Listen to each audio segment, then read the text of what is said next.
Alright. Alright. It be the day we deal with crazy scientist man. I don't know if I'm completely ready for that, but we'll see, you know?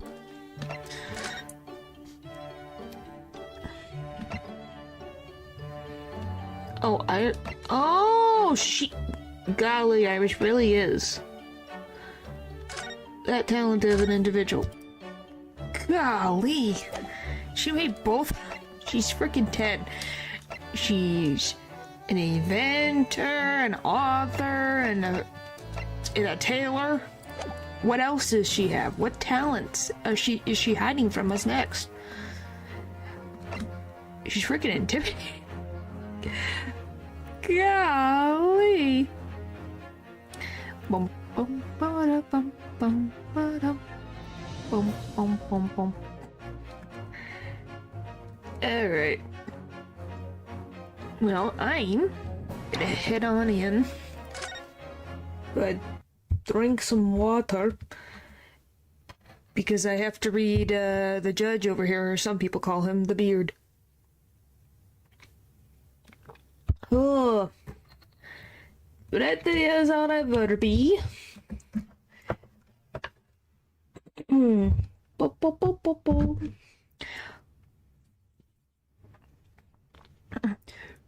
you have something to say, witness? Yes, I knew it. It bears out. The equation holds. Mr. Naruto, don't worry. About what? Without delving into the details, there's no inconsistency. What? Even if Andrew had been lodged in Mr. Asmon's chest, my trusty tool wouldn't have moved. Andrew remaining on the stage is consistent with my calculations. Hairbrain, we're trying to help you not be committed for murder. So you're not helping. What? The freaking hand gestures. It's so why. And there it goes. The first bottle of the... I think it's the first bottle of the stream. To seem your illusions have been shattered. Clearly, we should hear the accused's explanation. Or should I say, this brilliant scientist's explanation. Just when I found an inconsistency in the prosecution's argument. Scientists. Very well, the defendant will testify again. Provide us with the scientific explanation as to why the inconsistency asserted by the defense fails to hold. In the name of Apollo, I will, my lord. Wow, it really does. I think that's it. That's an A. The inconsistency explained. What is his full name? Wait. Okay, give me the court. Can I get the court record, please? What is this? Is his name Alex? Albert. Well, look at a sec. To be clear, I'm still at this stage of gathering data in my research. My hypothesis states that kinesis cannot transport metal, though hence the meta weapon would have stayed put. Albert. I guess you could... Huh. I'm gonna say, I think his name is a little too long for this, so I guess maybe... I don't know what you would do for an Albert. What would you have as a nickname? I do not know. In other words, the point just raised by Mr. Naruto isn't an inconsistency at all. Mr. Asman was the patron of my research. Albie? I guess that's a possibility. That is definitely a possibility. I'm just kind of like... I'm trying to read his name tag, and I'm like, what would... Because that's not the whole thing, is not harebrained.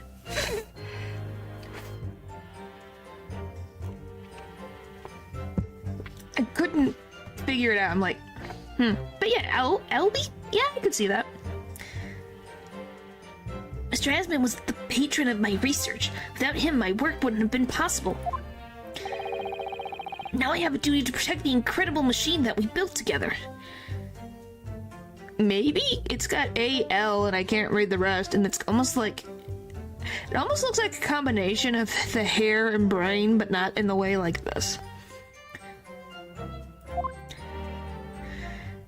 But yes, do you love that we're trying to help him and he ends up in this situation and you just go, well, I guess why not? Hello, hello, hello. Boop, boop, boop, boop. Oh, yeah, you got, I don't know if you guys, yeah, point to his Van Zeeks has already thrown a bottle. The bottle, one of his bottles of wine is already gone. Means we're doing great. As long as I never do, that's fine. Stay as long as short as you wish. Do what you gotta do for your mental health. But yes, we already have a bottle in the peanut gallery. So we're off to a great start. So, the thrust of your testimony, Professor, is... That based upon his hypothesis, metal objects cannot be moved by this method of instantaneous kinesis. In other words, since the screwdriver is made of metal, even if it remained lodged in the victim's chest, its subsequent discovery on stage, despite the victim being found elsewhere, is not an inconsistency. Well, that's typical of a literal baby. That is normal. And therefore, Professor Albert Harebrain could still have been the killer. My great hypothesis holds, you see. We had to make the cage used to contain the subject from wood for that very reason. I was not addressing you, witness. Professor Harebrain, Yes? whose side are you on here? I don't take sides, Mr. Naruto. No. My only interest lies in upholding my hypothesis. I'm a scientist, after all. So if you end up in jail and committed and being put on your rap sheet that you committed murder, is that enough to hold up your? Are you still gonna hold up your hypothesis? Because I think your credit will literally be buried in history. Is he working for us or against us? It's very hard to tell.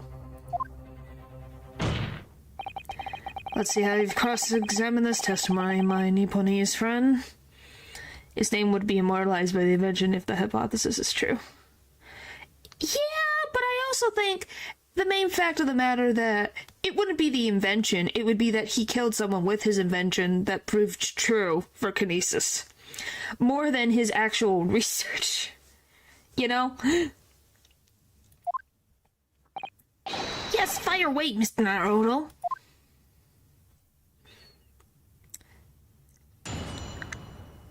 But yeah, it's just like, golly. And if this was only in, like, still a hypothesis stage, why the frick would you bring it to a big, giant science exhibition? Prove that I was the one who... Yes. Yes, isn't that... That's not what he wants, but you know, if he wants his hypothesis to be true, and his invention to work, it means that he killed his investor.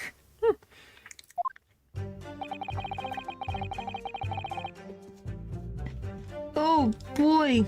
Hold it! And yet your retort to your argument wasn't lacking confidence in any way. No scientist can find the truth without first finding self-belief.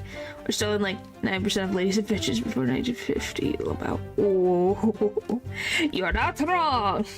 Not wrong. I guess we should be proud that this guy has actually been doing the research, but do we agree that if it's still in a hypothesis phase, and yes, he made a thing, shouldn't he have tested it on a smaller scale than the scale that he went with, which is human? It seems a little, extreme. Those were the words of a certain scientist I hold in the very highest esteem. But you realize that disapproving my argument puts you in a very precarious position, don't you? Or with an object on the floor? Yes. Yes. That's what he said all along. Yep. It just gets even worse.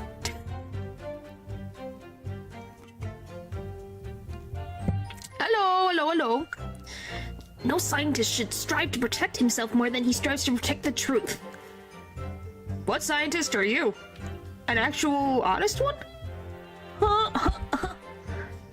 Most scientists are honest. But golly, the 1950s ladies' invention joke, holy moly, that really fits in, don't it? Just keeps getting worse. Yeah, and we barely begun, and this is the first trial of this case. More words of the same great scientist, you know? Words that are causing me a lot of trouble. Who is the scientist? Is it himself? I'm afraid I can't tell you, Mr. Naruto. But as soon as I remember the magnificent genius's name, you'll be the first to know. You're quoting someone, but you don't even know what the person's name is? Oh, really? He is a lost cause. Oh, boy. It might be worth keeping the names of your idols to mind. You're wasting your breath, my learned friend. The scatterbrain even forgets my name at times. Oh, wow. You forget Van Zeeks. Holy moly, that's wild. So Lord Van Zeeks really did have a friend once, but I didn't notice. I didn't notice that freezing over. What? He's allowed to have a friend. Come on, I don't think he's got an apprentice, so he has some type of things. What a friend indeed. Yep. Hold it. Hey, names are hard, but if this is the point is the two of them had a hard time making friends. So Van Zeeks was like his only friend. If this is your only friend, you should remember your only friend's name. Holy moly.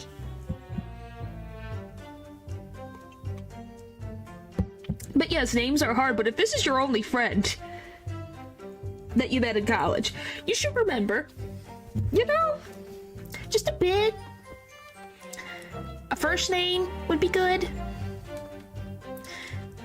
Your hypothesis states it.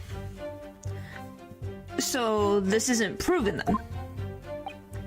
No, of course not. It's merely a hypothesis, but a good one, based upon thousands of calculations. Or a nickname, yes, anything. Remember, anything. One thing. I think he said, like, I'm pretty sure he said Van Zeeks. He does have a nickname, Van Zeeks does. I forget what he said. I think it was. But the point is, how do you forget? But it's widely known that metals cannot be decomposed by electrolysis.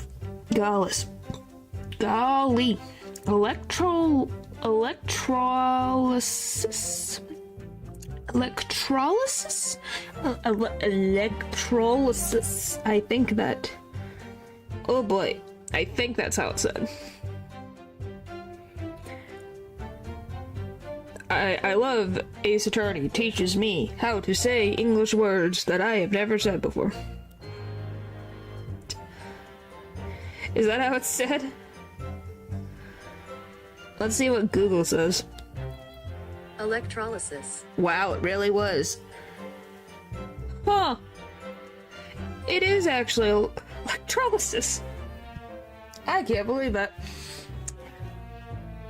It is widely known that metals can't be decomposed by electrolysis.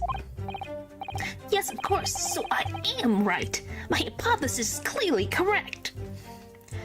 He really does. They really made just a crazy scientist. I'm proud. Why, thank you. Don't know why that was the word of all things that I got.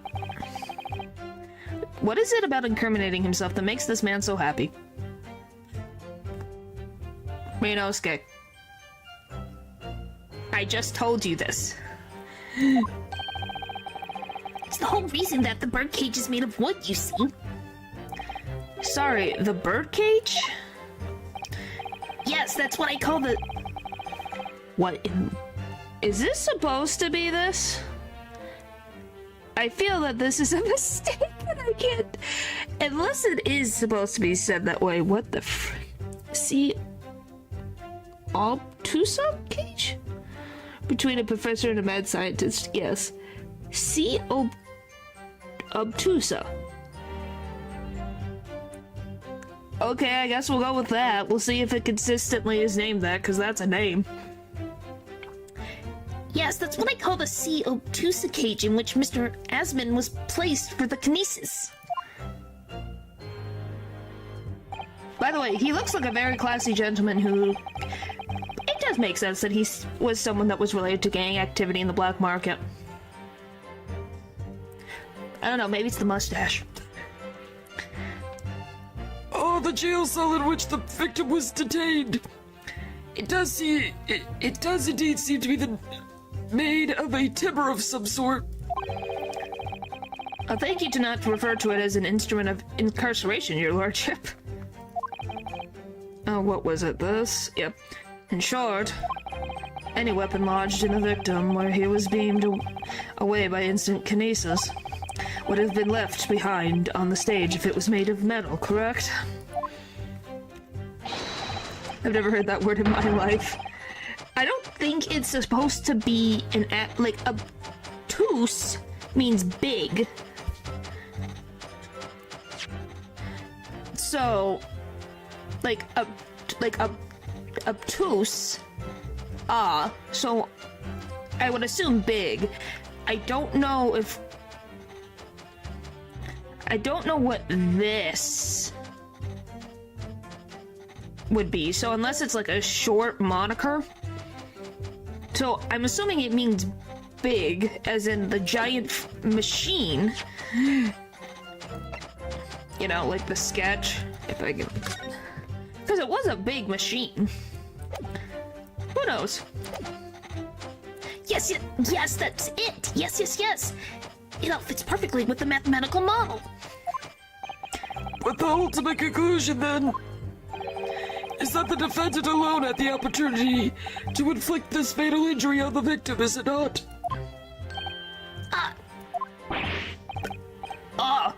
Indeed, sir. Someone beat me out of this nightmare. I don't know if aliens exist in Ace Attorney.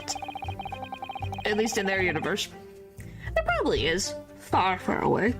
There's ghosts, so anything could happen, I guess. Raspberry isn't an inconsistency at all. You seem to be pleased by that. Yes, another example of my hypothesis holding true. Wait, now I remember. I think obtusa meaning architectures that mainly uses wood. Huh. That would make sense. That would make a big amount of sense. Alright, let's see. Obtusa. If I could spell. Meaning.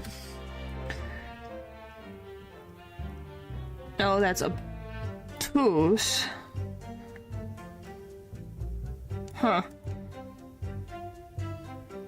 Did he say his cage is made of... Yes, it was. Why?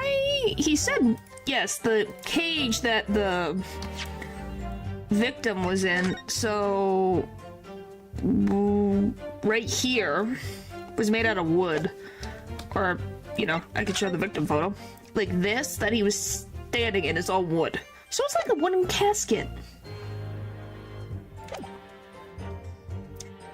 But I sense some sarcasm, Mr. Naruto. Are you not pleased?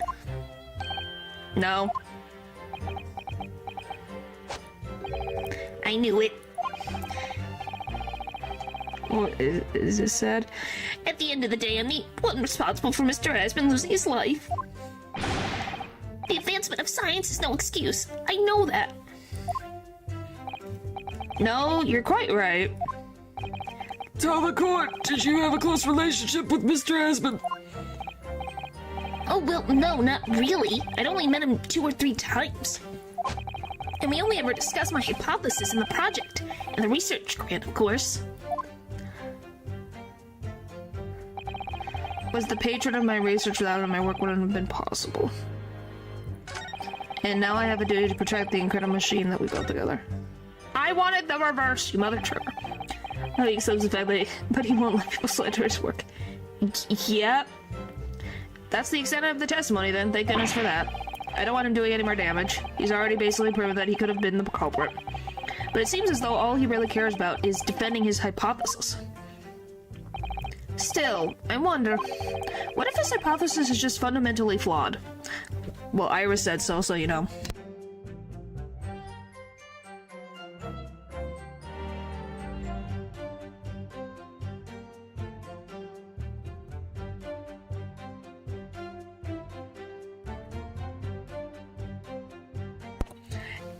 Yeah, it's Iris and Shlom said it, so you know. Yeah, Iris is a pretty trustworthy source.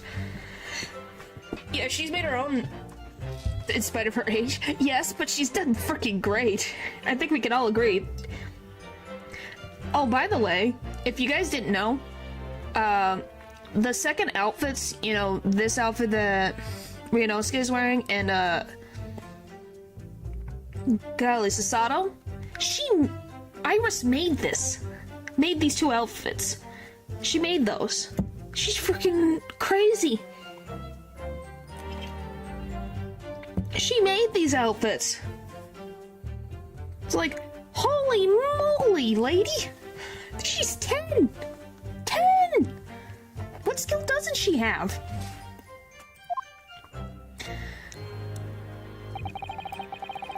I need to get to the last 2 statements. Gimme. Hold it! How did you come to know Mr. Asman in the first place? A year ago, a small provincial science journal published a little paper about my work. That's a scientific journal? Good gracious, I should need new spectacles. I might have had an Holy moly. When I was saying I could even give her an audition. Yeah, she can do all these things. She's a published novelist, successful published novelist. She's an inventor. She's probably getting patents for some of her stuff. And she's also a tailor. She got ambitions. I might have had an extraordinary hypothesis and great promise, but at the time I had no money. I had to eat tiny little meals at a tiny little cafe and drink watered down water out of a tiny little glass. Golly. But Mr. Asman read the paper and came to visit me at my tiny little laboratory. And offered you money to help fund your work? Said that she actually managed to achieve it. Yeah, it says that, really. At this age, good times. Holy moly. Wow. You really are wise if that is what you're doing at the age of 10. Exactly, that's exactly what happened. I handled the theoretical side of things, and Mr. Asman provided me with an engineer for the practical. And the 3 of us produced that fantastic machine together. The machine that you brought to the great exhibition to demonstrate. So there's an engineer involved. So the engineer could have caused problems. And then I wouldn't have a kid for the rest of my life. Well, I guess. Good it was done now? I guess? Or then? I guess. We had to apply to the government for some sort of inspection to be allowed to exhibit, I think. I didn't understand all that side of things. Mr. Asman took care of it all. Was it? I messed up my wording. You know what I mean. Not now. I meant you as when you were 10. I misword, okay? He was a wonderful man, really. I owe him everything. Alright, now I have a duty to protect the incredible machine that we built together. What do I have in the frickin'... What do I have in here that I can use? Like, honestly. I have to prove that his hypothesis is fundamentally flawed. Explanation for why. In my case. Growth spurt, brain growing to have more capacity to think more complicated thoughts. Sorry, that's really close. I'm just trying to move the wire that has my mic wire, golly, so I can get to make the other part of the keyboard.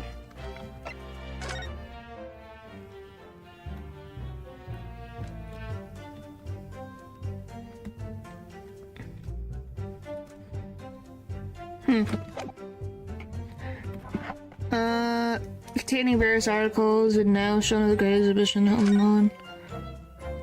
Okay, tell me again. Front page. It's also possible we must all get to see Robert before too long. Okay. Can also make it can give your brain more likely of a chance to think more complicatedly. I could be wrong. I'm no doctor. Ah, there's some sort of lever here. Oh my gosh, it is a crossbow. What the? What is this? It looks like a cross between a bow and a weapon.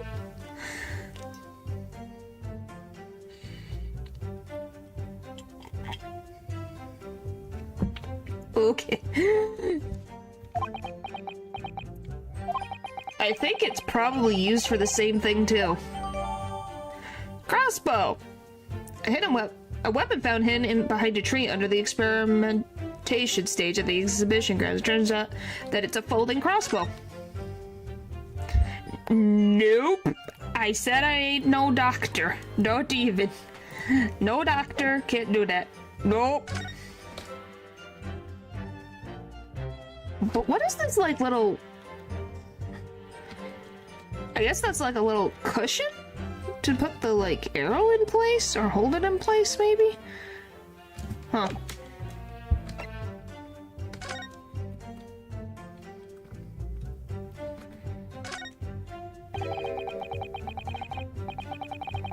Wow, I have good handwriting, thank you very much. There are actual doctors that have way more scribble handwriting than me. What the heck? Golly. It looks like layers of thick canvases with a thick rubber lining of sorts. I've never seen anything like it before, but applying Mr. Slom's methods, you might deduce it was part of a raincoat worn by someone who really didn't want to get wet. And the charring must have occurred when the person was struck by lightning. Or maybe not. What a weird conclusion to make.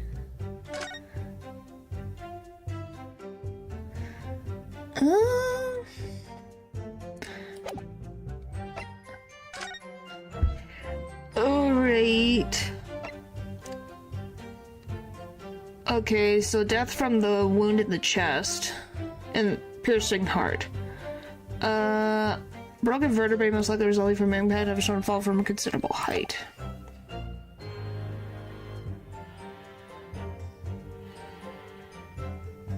Yeah, I believe that the machine didn't cause his death. I think someone was waiting in the Crystal Tower or nearby the Crystal Tower to shoot an arrow into the guy's heart.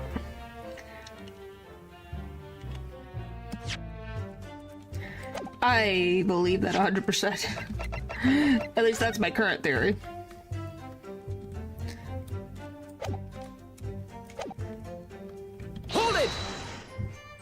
entirely know who it would be, but I'm thinking maybe the engineer, but who knows if the engineer is actually anything related to the plot. When you say that you built the machine together, does that mean that you were involved in its construction? yes, well, not exactly. I'm not good with the practical side of machines myself, so the physical construction was done by an engineer. Little remains of your creation now, though following the explosion, repair will no doubt be impossible. Yes, I realize that. But still, if someone were to gather all the broken parts, they could discover the secret of my hypothesis. But Mr. Asman and I toiled over that machine for so long, we put our hearts and souls into it. I have to protect our work. So what's left of the machine must be kept safe. That's only fair, because what happened was an accident. Alright. But how do I disprove it?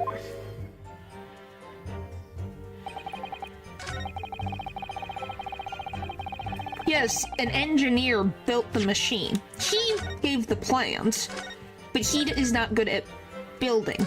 So he had an engineer was contracted, I think, through Mr. Asman, or somewhere, I'm assuming Asman. The three of them made it together. Hello.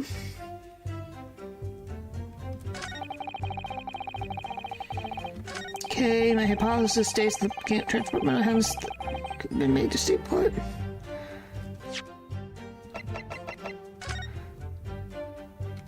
Is there other metal? Well, this is wood. That's not metal. It's glasses. But would the glasses be metal? I know this is a random thing to say. I just don't know how old-timey glasses are. Because wouldn't these not transport them?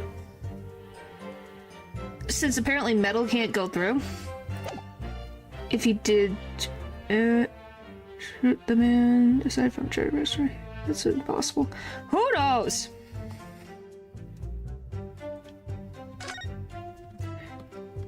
I'm probably off kilter, but let's see. Objection! No? Oh! I got it right! Professor Harebrain, you say that according to your hypothesis, nothing made of metal can be beamed by instantaneous kinesis using the machine you made. Is that right? Yes, that's right. Spot on. Absolutely. Exactly correct. Thank you. In that case, I'd ask you to have a look at this photograph that was taken at the scene. I know, but I'm pretty sure there are metal pieces in these old-timey glasses that is going to... It shouldn't have popped through then. If we are to believe his hypothesis. In particular, I'd like you to pay attention to the victim's face.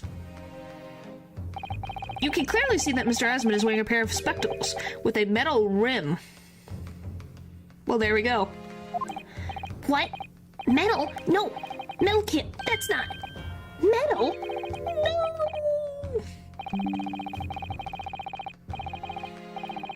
We've already established that the proposed murder weapon, the screwdriver, was found on the stage. However, if your hypothesis correctly predicted that outcome, it should also have predicted that the metal-rimmed spectacles would be found in the same place. My hypothesis. My hypothesis. Callie. Professor Harebrain, this isn't easy for me to say, but your hypothesis is clearly flawed. But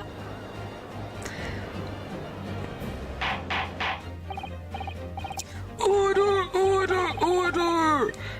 Counsel, what is the implication of this? if on the day in question the alleged instantaneous kinesis never actually took place, then it's entirely possible that the victim was killed somewhere other than on the stage. And in that case, someone other than the defendant could have been the culprit.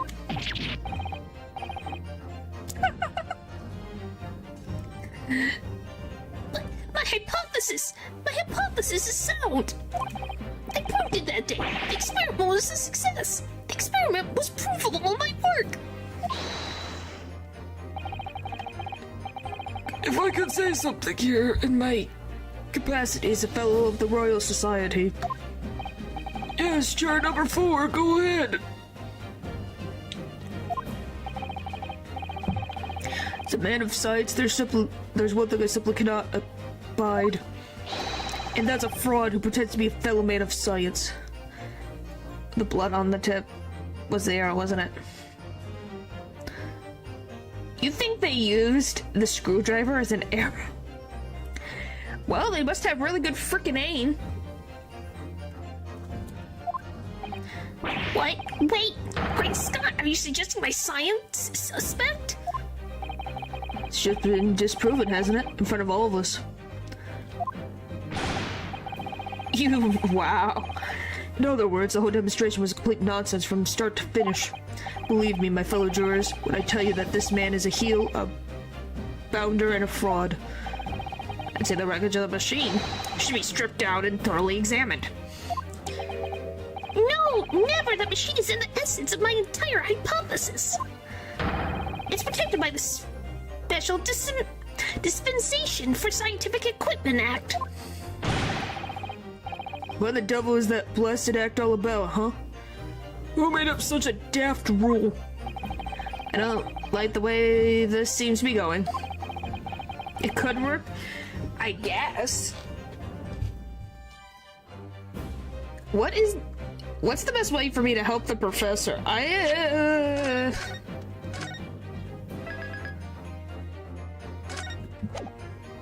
don't know. Yeah, I do need this. That's a fraud who pretends to be a fellow scientist. I don't think he's a fraud. Objection! Professor Harebrayne has yet to perfect his invention. That would seem to be the case, yes. But even so... Nope. There we go. Even so what? He sure feels shame, but he won't go to jail. Yeah, but also, just because the machine failed does not make him a fraud. You know, machines don't always work. Science is about the mistakes to get to the conclusion of success.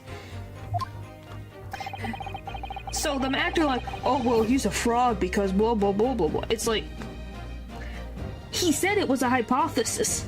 Yes, I think the scale that it was strikes into thinking that it worked though tricked. Yeah, probably. Going to such trouble and expense to create a fake machine to display in public, he would have absolutely no reason to do such a thing. Objection! Oh, this. He had an obvious reason to do exactly that. Oh, and what's that, Van Zeeks? If he was going to commit murder, why would he do it in front of everybody at the exhibition? It would have been insane if that was the case. Yeah. Oh boy. Oh, I love research grant money. For the research grant money, there we go. Haha! Can we agree that that is a stretch? That is the biggest stretch that I've seen yet?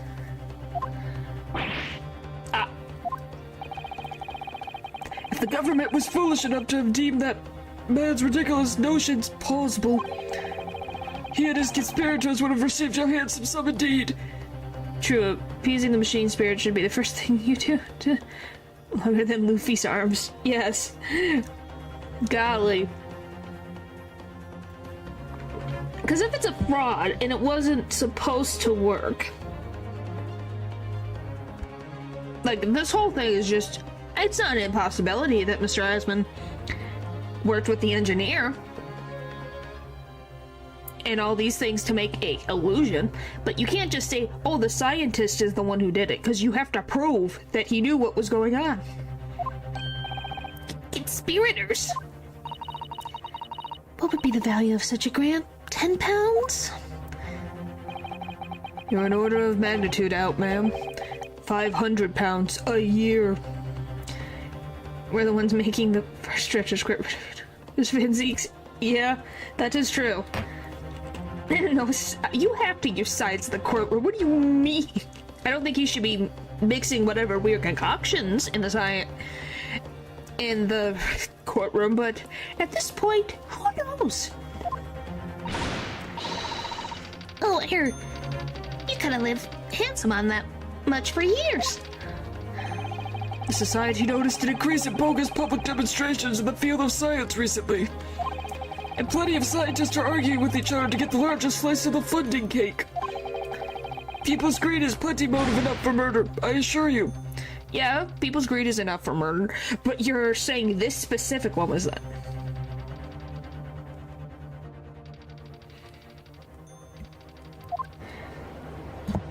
Him. You think he is a conspirator and a bogus scientist. This guy. That's why. No, I haven't deceived anyone. At least of all the government. My hypothesis is sound. The science is sound. Please, you must believe me. Objection! No matter how unbelievable this hypothesis may seem to you, ladies and gentlemen, the fact remains that the victim was transported instantly to the Crystal Tower. Which means that the experiment was a success. Please, it is the turn. Well, he did an Ace Attorney theory. Okay, I didn't say that, but I don't think he would lie. But yeah, Matt Pat, long time ago, did an Ace Attorney theory.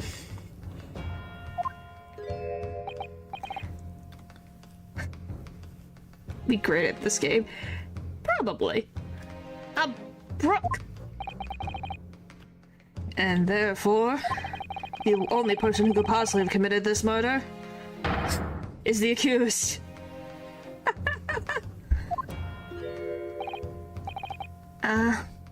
Brooke.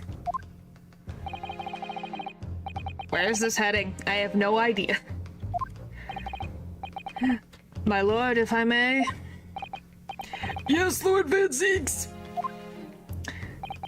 The prosecution would like to summon new witnesses to the stand. New witnesses? What would be the nature of their involvement? They were, oh my gosh. They were spectators of the demonstration at the exhibition who were occupying special seats. In the front row? Where you can see nothing? Eyewitnesses? Very well, the court grants the prosecution's request.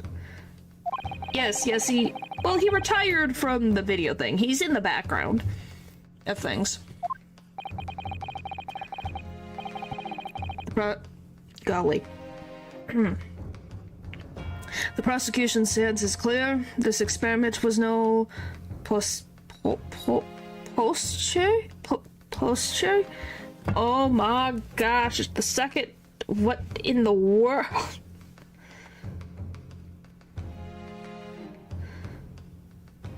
Oh, there's an I. C-H-E. Let's see. Enough to reach a 5-story log skyscraper. Yeah? If that is the case. Really? I love random ads.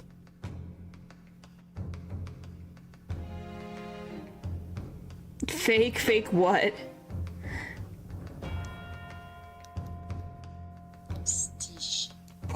Prestige. Prestige. Prestige. Okay, it's literally like prestige. Prestige. Okay.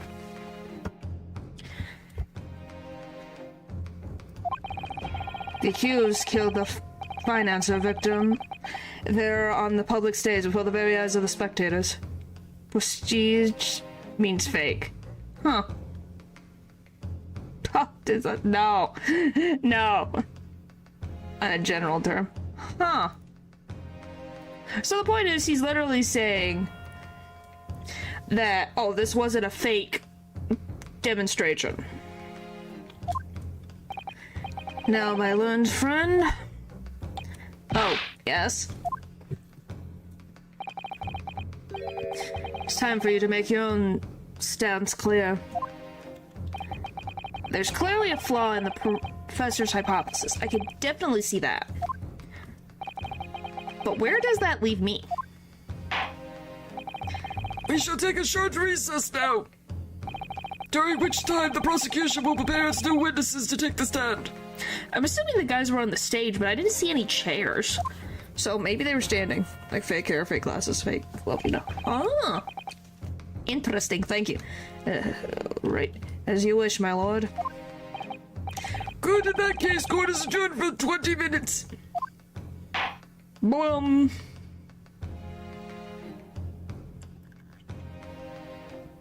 To be continued. Right now. I don't think there is fake Jigglypuffs. Well, unless you talk about a Ditto, that's about it. 23rd of October, 10:44 a.m. The Old Bailey, Defendant's Antechamber. Mr. Naruto, what on earth were you playing at just now?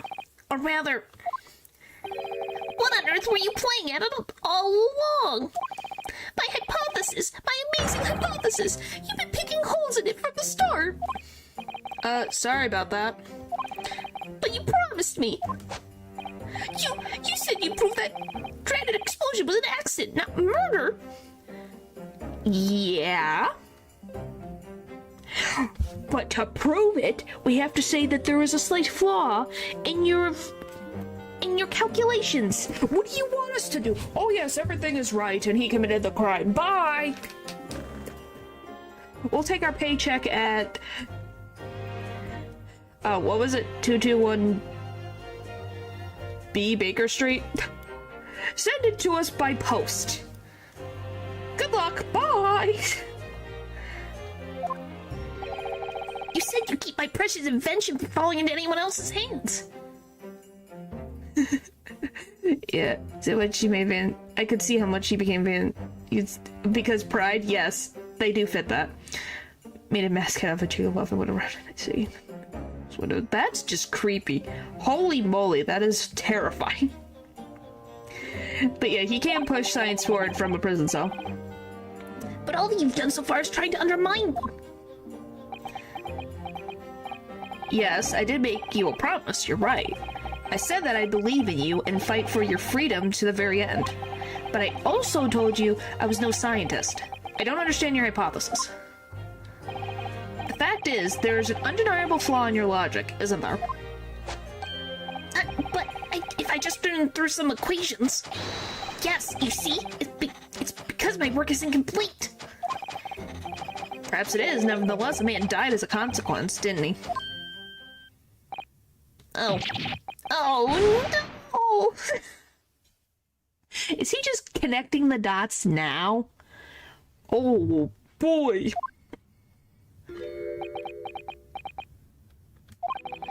You're right. You're so right. It's all my fault. And I have no right to blame me for my failures. I'm a disaster. Not a scientist, but a human being. Yeah, but a human being.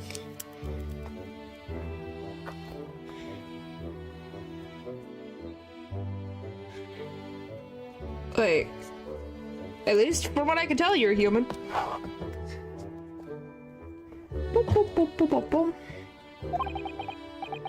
Well, that might be a little over the top. And while we're on the subject, what about Brooke? He's being awful. Still fixes mistakes. Yeah. Claiming his old university friend to be a murderer, you mean? He's a disaster, not just a prosecutor, but as a human being. Oh, but no, wait, he's the Reaper, isn't he? Perhaps he's not classified as Homo sapien anymore? Oh my gosh, you think that he's not human anymore because he's called the Reaper? He's going to find you when you sleep. Golly. I believe that this was the man who made the teleporting thingy. Yeah? Ever watched Artist on the Maid Abyss? Yes, I have. I've watched both. Glad that's cleared up. Can I double check something with you? Yes? What? The machine and demonstration you prepared, they were based entirely on your hypothesis, I presume. There was no trickery involved?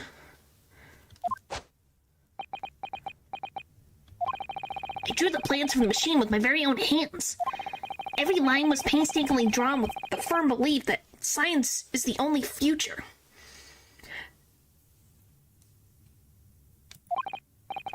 So yes, it's true that my hypothesis hasn't reached maturity yet, but please, Mr. Naruto, you must believe in it.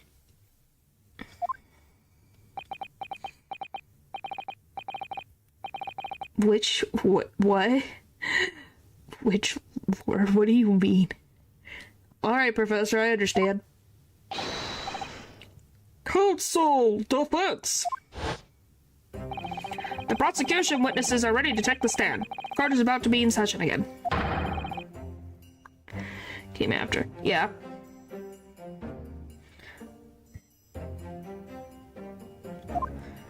Make your way in the courtroom, please.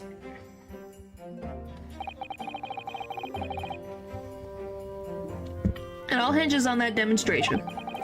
If the professor's hypothesis is sound as he claims, it leaves him as the only person who could possibly have killed the victim.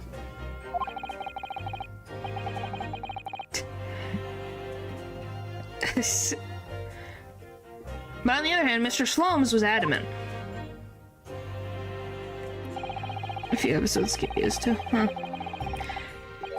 Alright guys, let's get back to topic of the stream, okay? A practical implementation such as the attempt by the professor at the Great Exhibition is quite impossible. So really, what should I be trying to prove here? The truth?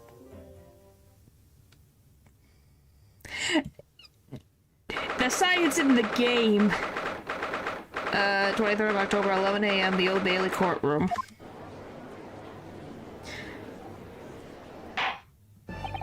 In the name of Her Majesty the Queen, I hereby reconvene the proceedings of this court. Counsels for the defense and prosecution, are you ready for the new witnesses to testify? The prosecution is ready, my lord. As is the defense, my lord. So, Lord Vanzeet, I believe the next witnesses saw the demonstration on the day in question with their own eyes. Indeed, they did. As luck would have it, one of them is a police detective. So the testimony we're about to hear can be considered highly reliable. Is it frickin' Jenny? Is it Jenny? I'm going to laugh if it's Jenny. Or Gina, excuse me. At least be Gina. Perfect. A detective of all people. Prosecution's stance remains unchanged. Though it ended in tragedy, the demonstration on the day in question was scientifically sound. And consequently, the sole person with the opportunity to have committed this act of murder is the only other individual to have been presented at the stage at the time, the accused. Which is one of those creepy spins over his device. I do have to alert him. Yes, I agree. But yeah, keep back on topic to Ace Attorney. Thank you, counsel. The prosecution's position is clear. It's like, or something, you know? Oh, well, we've had multiple judges. We've had the original judge. We've had the Canadian judge. We've had the Japanese judge in this one. We have this judge. There's another judge in another game. I think that's all the judges. I may be missing one. I think that's all of them. Okay, judge just So, when you mean by multiple judges, you do. We don't have a female judge. In this time period, probably not, but in Ace Attorney... I can't remember what it's called. What is the name? I can't remember. The one where Athena makes an appearance, her friend is becoming a judge. It's not Trials and Tribulations. It's, the game that Athena shows up in. Like, her debut, I guess. I can't remember the name. Her friend... into the judgment guy. A friend with Santa. Yeah, she doesn't. Her friend isn't like a judge yet, but she's studying to become a judge. I know that's the only female judge that I've seen in the whole entire Ace Attorney thing. Bailiff, show the witnesses in. The witnesses who proximity to the accident on the day in question will clarify the truth unequivocally. Dual destinies, thank you, that's what it is. Oh my goodness. There's Gina. Okay, we got a masked boy, and we got a balloon man, and Gina. I don't think Judge Judy exists in this universe. I think the friend's name is Jenny? What a trio. It is a trio. Golly. Witnesses, state your name and occupation for the court to hear. My name is Balthazar Loon. I am the impressiono of the hot air balloons in the vicinity of the experimento stage. Oh, he's got an injury. Are you he's French, I think. That or German. Holy moly, that's an... Oh my gosh, that's a name! Oh! German? I'm like, it's one of them. Because I think this is German. I'm like, as soon as I saw this, I'm like... They're not British. They're not British. It's an M, not an N. My name... Oh my gosh. Now I have to think. I mean, my name is Wilhelm Gostrens Sigmund Ormstein. Golly. How do you write your name on paper? I'm assuming that they just do this, and then move on. Or... goats.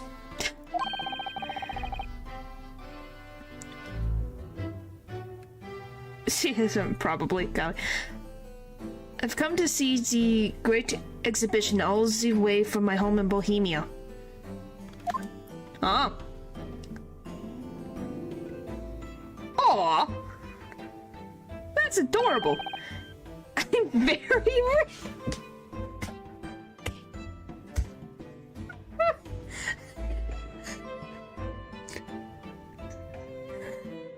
Oh my gosh. I'm very rich. What a freaking thing to say. Sorry, that cracked me up. Holy moly. I did not expect that one. Ooh. Oh my gosh, I love it. That's so funny. Oh, that's so funny. I'm very rich.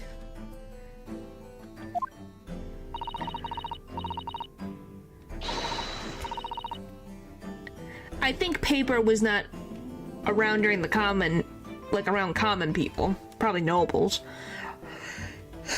when it comes to paper, but like I said, topic. Inspector Gina Letstrade, Scotland Yard. The great detective.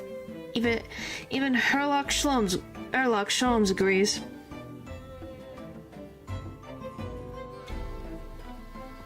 I think she says a lot of things. We have to remember, Gina does not always say the truth. I was on security duty at the exhibition, and I got up to go up in one of them balloons. It was amazing. Gina, again. But she did mention that she'd seen the disaster from up in a balloon, actually, didn't she? So what, were all three of them in a balloon? And she clearly loved every minute of it. There were 3 balloons flying near the public experimentation stage when the incident occurred. 2 of them, these witnesses were in one such balloon at the time and saw events unfold from the skies above. You make it sound like we were in the clouds. It was only a latitude of 60 feet, very low. Well, you can't see nothing if you fly too high, can ya? 60 feet. About 18 meters. Metric. Oh my gosh, my brain. It's not metric. Oh my brain. I've seen this word, and my brain is having a thing. That's how they saw something from that eye. Okay, I was gonna be like, how are we seeing the stage? But now it explains. It's like, oh yeah. I've seen this word. Is it meters? And another way to say it is meters? Okay, it's just a different way to say meters. Okay, I'm looking at it and I'm like, is it meters? Or am I going crazy? Alright, you just pronounced meters in French perfectly, by the way. What, meters? Meters? I'm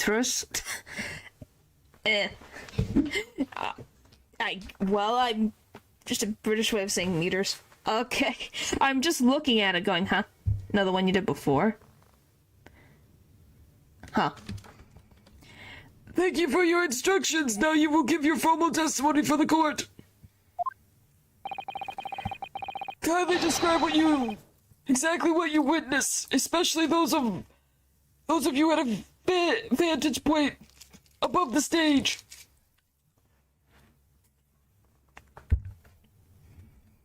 Yeah. Well, if it happened, it was unintentional. Speak British so fluently. You've heard how he sounded, so you can learn French in a jiffy. I think, weirdly, I have realized throughout Ace Attorney that there's a lot of French words that exist in the English language.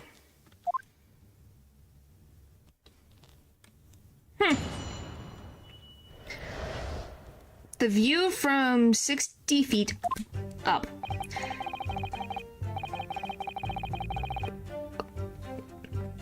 It was incidente terrible. I was only grateful that my balloons were not damaged. There's this huge bang from the stage, and then next second, another bang in the sky beside us. We literally made our love for hundreds of years. Maybe should learn how to speak. Okay, I don't. Well, you're doing. That's a whole different thing. Oh my gosh, what do you mean?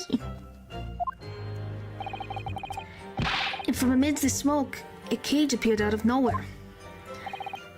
The cage, it fell from the sky like a stone. It crashed into the crystal tower. I didn't get a good look inside the cage, but no one went near it after it crashed into the tower.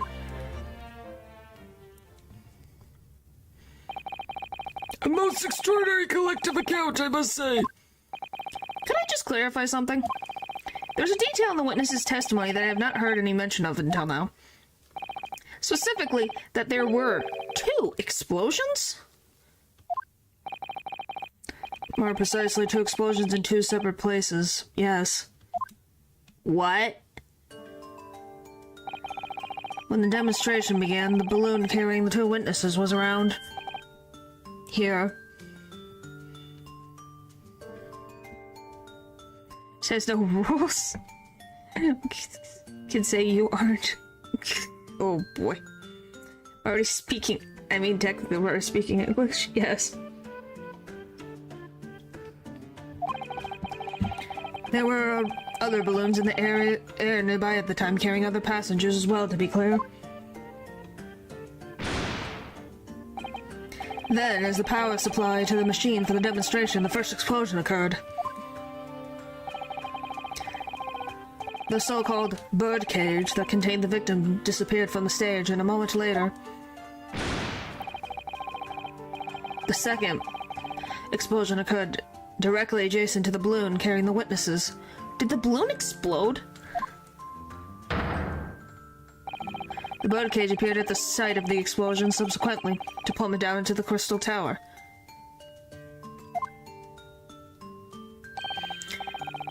I was very surprised. Suddenly a cage appeared before sees a person inside. The blast was so hot, but I didn't want to miss a thing, so I kept my eyes vid.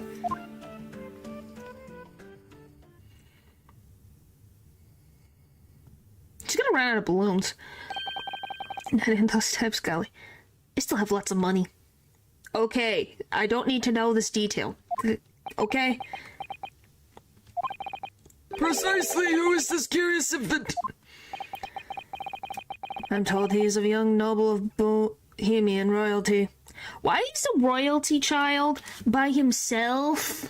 And why was he in a balloon by himself if he's royalty? Who thought that was a good idea?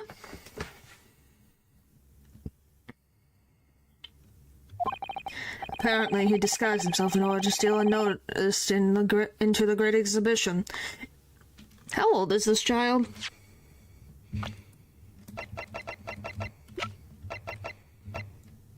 "11, so he's only a year older than Iris. Nobody noticed the German child, Who apparently is royalty, running around. How did they miss him? How? How do you miss? He calls himself rich all the time. Is funny Valentine's vibes. Yeah, I can kind of see that. Okay, he's 11. John, I'm here in London on a sightseeing trip. This my elementary school. Wait. Because Buxy gets a crush on Irish? I guess we'll see. One thing. First of all, he's royalty. What is he doing in an elementary school as royalty?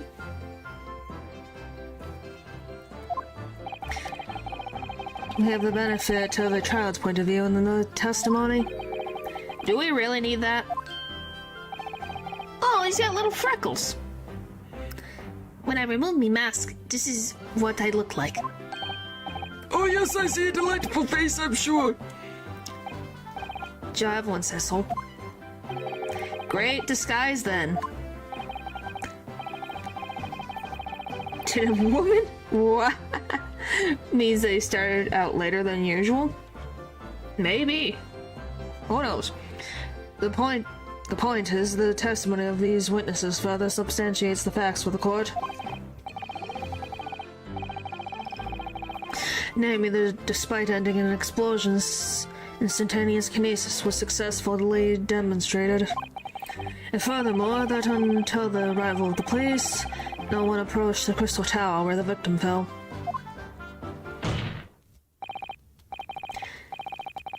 Therefore, only accused who was with Mr. Asman on the stage could have possibly committed murder.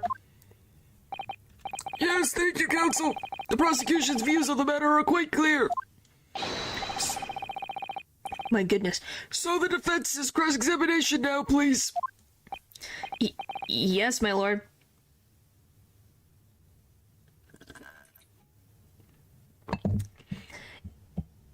Yeah, I know about the slight changes. Are hard to intimidate. And yes, they are hard to imitate, but it's not difficult to try. Like, just try and take your time.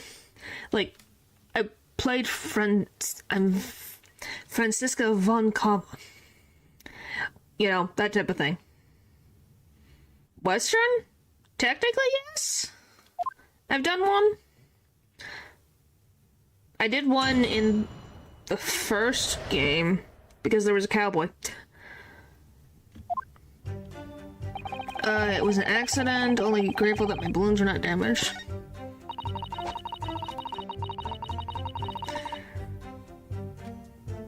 Well, because it's well, one, it's a random thing, and two, accents aren't always accurate. Ha ha ha ha, so very funny. I think everyone has problems with their own language, thank you. So you actually saw the accident happen from up in the air?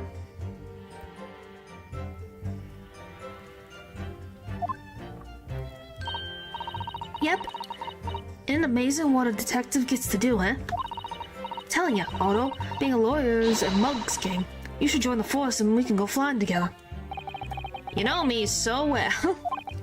Yes, well, anyway, could you tell us exactly what you saw, do you think? Everything. So everything. God, everything. Because we were up above it all.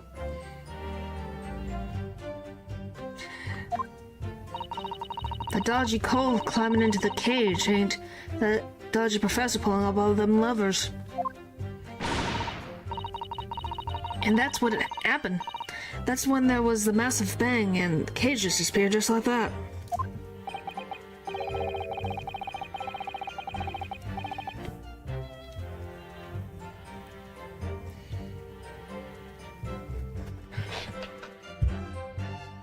That which makes me... Oh, I know for a fact that every living being has a hard time with their own language. It's obvious.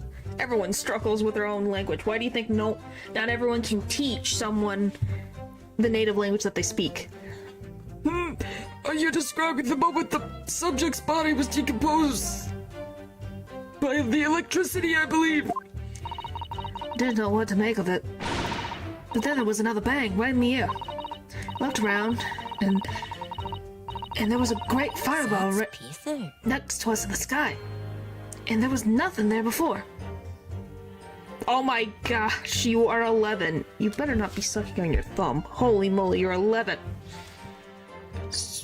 What is it?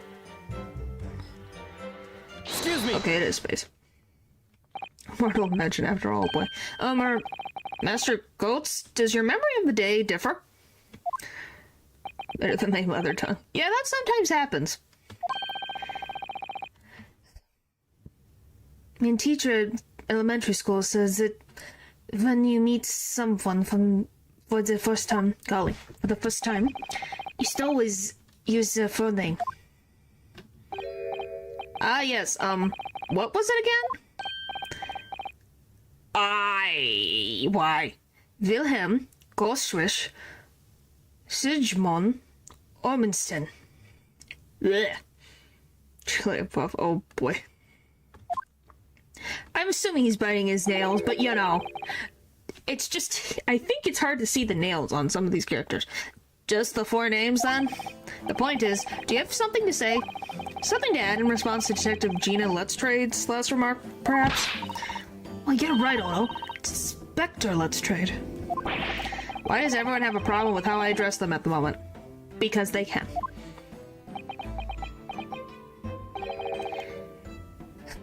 That is... Golly, that is not what I saw. Oh? Ja. There was a second explosion and it was right beside a balloon. That is true. But I'm sure.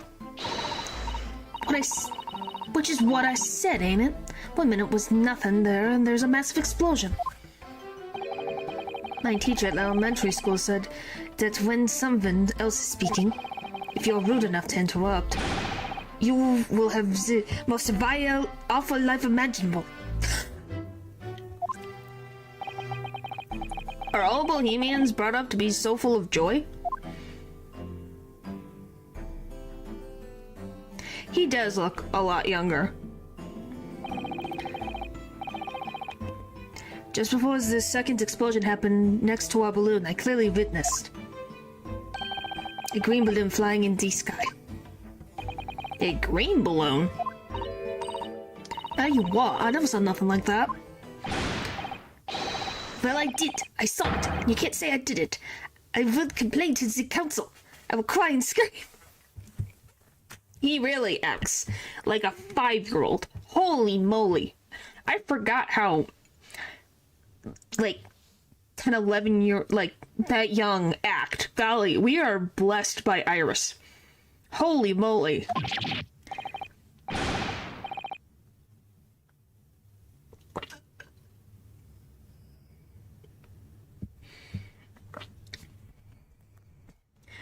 Me testimony is true. I'm Bohemian Prince.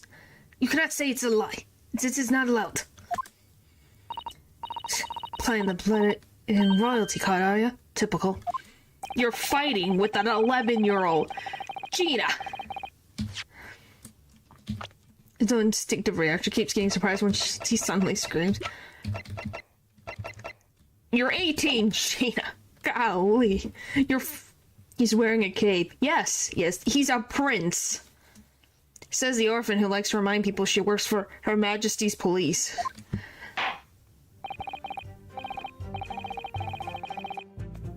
In that case, young man, I must ask you to amend your formal testimony.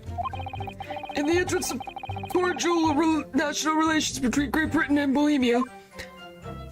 Still kid now. Yeah, but you have to agree that the way she acts towards this 11-year-old, is a little bit like, she should be a little bit more mature. Just a little bit. I'm not saying that she has to be the most mature thing, but she's arguing with an 11-year-old child. The girl balloon next to her is at that time. No, yeah. Hold it! Green balloon, you say? Are you sure about that? Of course I'm sure. I'm a proud Bohemian prince. All these questions are making me bored. You're supposed to be bored? Almost like she didn't have any parents, teacher or something.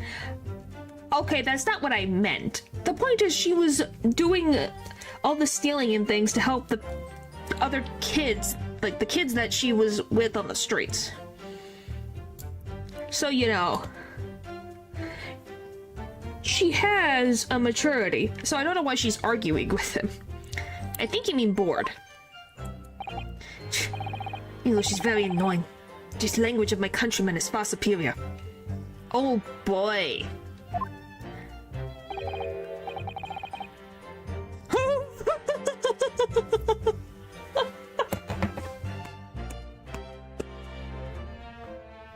Loon, I like you. I think you became the chat's probably favorite. Because of that? Probably.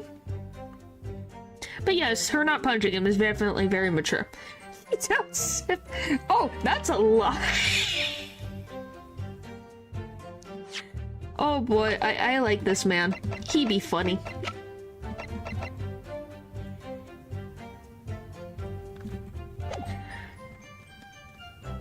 Rizzo, it is very wrong to lie. Lie? Flying balloons never explode. For the same reason the planets never explode. It's logical. At the same thing at all, unfortunately. Yeah, that is true. Please tell me that doesn't mean logical. You insult me. You insult all of... If you insult me, you insult all of Bohemia. Mita.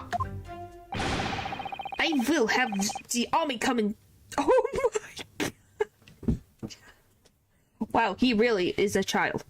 Like, the childest child we've seen so far. I will have... Oh my goodness. I will have the army come and shoot all of your stupid balloons out of the sky. All of them.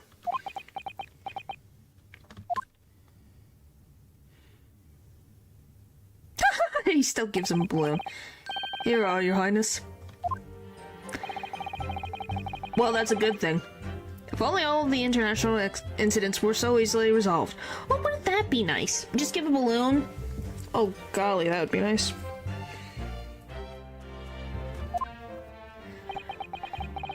Now that peaceful relations have been restored here in the courtroom, perhaps we could return to the testimony? No, I was not. Nothing like that. Holy moly, no. Nothing like that. It'd be a balloon. Well, balloons are simple. Hello, hello, hello. Make sure to cause your uncle all types of, stress and, mania. Make him work.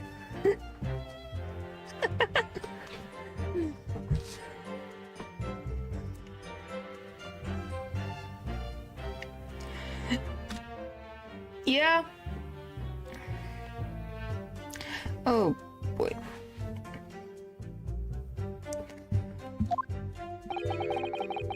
I think he understands what you're saying. No!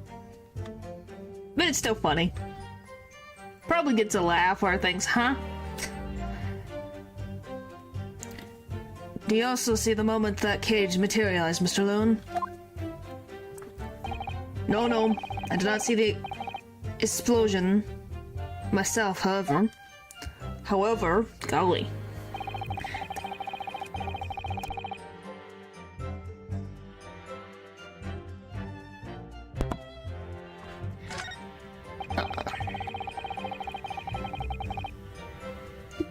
That is good.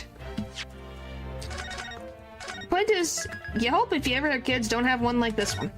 That is like, I want what I want and you need to give it to me, or blah blah blah blah blah.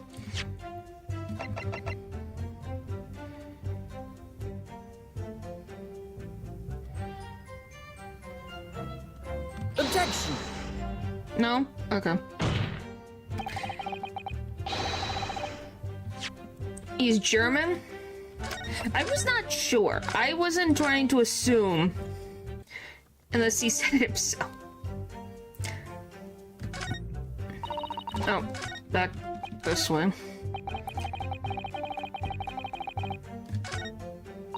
I didn't get a good look inside the cage, but no one went in after it crashed to the tower. Cage fell from the sky like a stone, crashing that crystal tower. There is this huge, and then the next another, and besides us.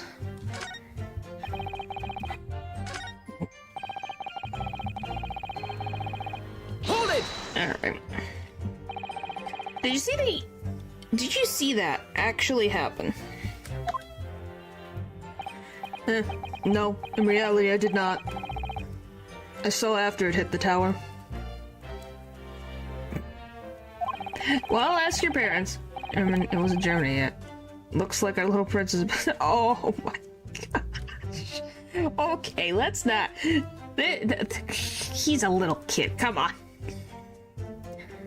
There was a growing confusion around the stage. I ran to see what had happened. I was terrorized by the idea that one of my balloons had crashed. No. What was it, the place? I was terrorized by the idea that one of my balloons had crashed. I suppose they are his livelihood.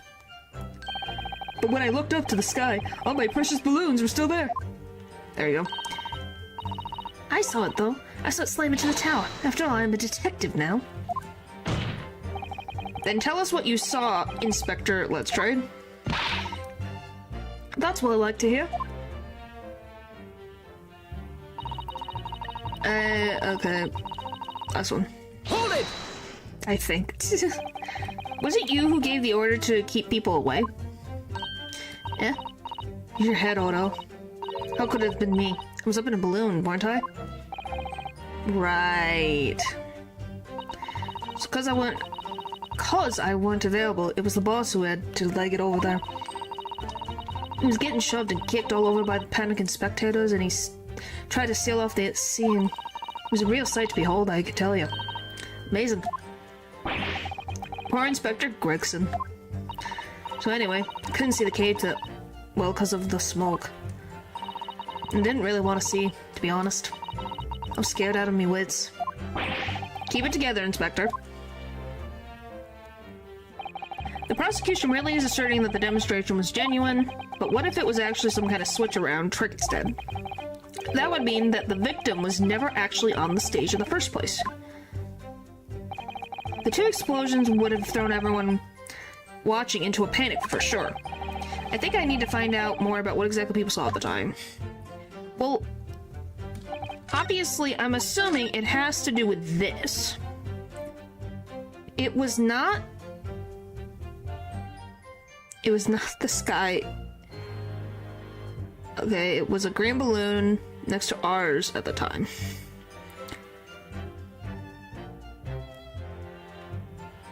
Let me hear what did you say again? Are you sure about that? Okay, blah blah. Thinking board. Blah blah blah. Okay, so this is not helpful.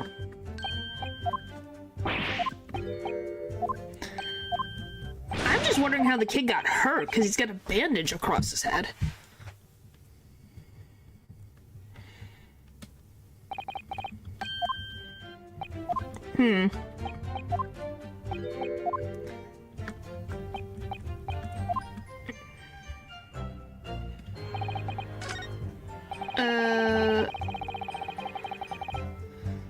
Well, it was a green balloon next to ours at the time.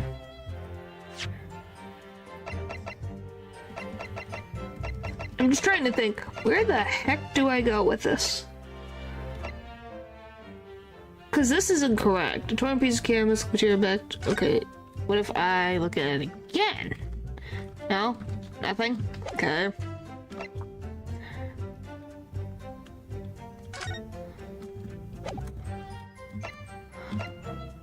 It was a green balloon next to ours at the time. Fell from the sky like a stone and crashed to Crystal's tower. You get a look at it inside the cage, but no one went near it after it crashed to the tower.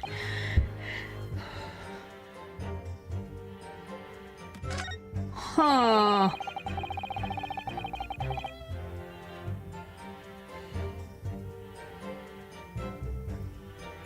I'm trying to figure out. It was not the sky that exploded. It was a green balloon that was next to ours at the time.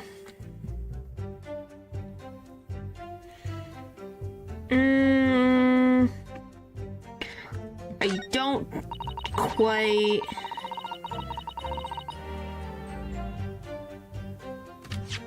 get it. Hold it! Yes, I saw the whole incident. I mean, the green scrap would make sense here to prove that there was in fact blue that exploded. Yeah, but it's... if that is the case, I probably have to go through all these statements.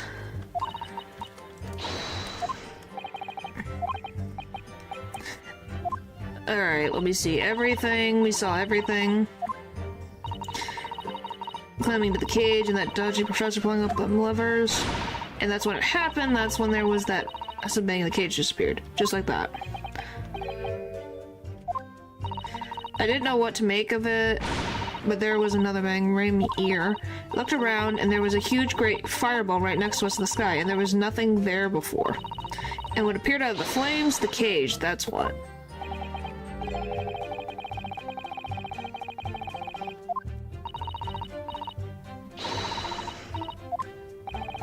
The people actually saw the demonstration with their own eyes. Really believe they saw something miraculous taking place. Okay. I think it might be Gina's statement. If not, we're just gonna go through every freaking statement and just present if it's not right. Then we go and think again. Objection! Nope.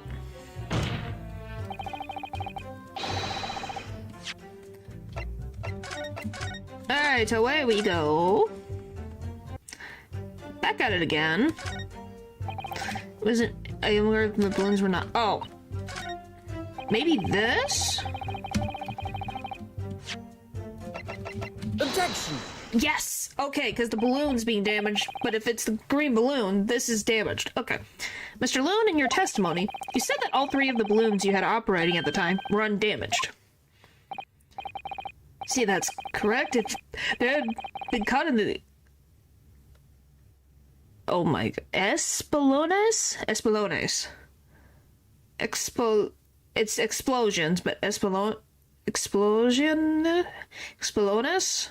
I'm so sorry. It would have been terrible. I wonder if you might know what this is. I think it may be... see, part of a balloon. Burnt piece of the fabric of the envelope. Sorry, the envelope.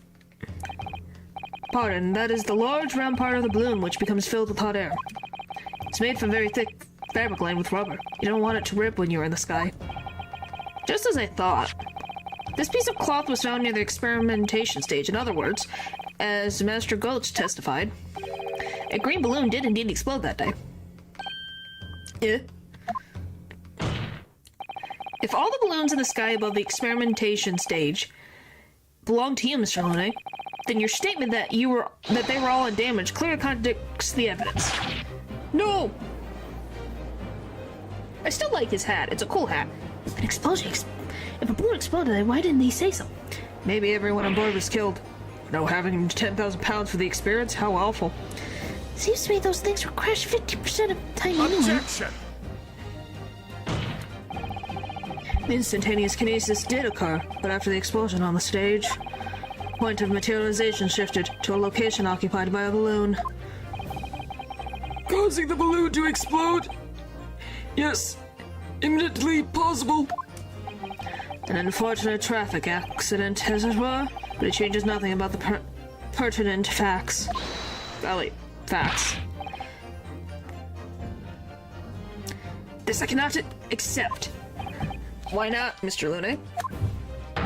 You're suggesting I'm a liar. That person died in a balloon accidente.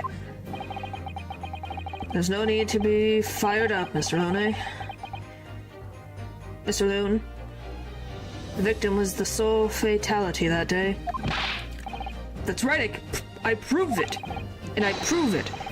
Balthazar Loon is not a liar, and there's no such balloon in the sky. It is non-possible. Possible. You're saying it's impossible. Why? This court has more important matters to discuss than the number of balloons that were operating that day. Hey! Objection! But we can't ignore the fact that nobody appears to have known anything about this other balloon until now. My lord. The defense calls for further testimony from Mr. Loon. I don't know why I say Lune. I don't know why. I think my brain just, for some reason, is like, I concur. This is clearly more to the truth here than meets the eye. It's imperative that we clear up the issue of this phantom balloon, I feel. Thank you, Judge. Witness, you will give supplementary testimony about the balloons you were operating at the exhibition. Grazie, my lord.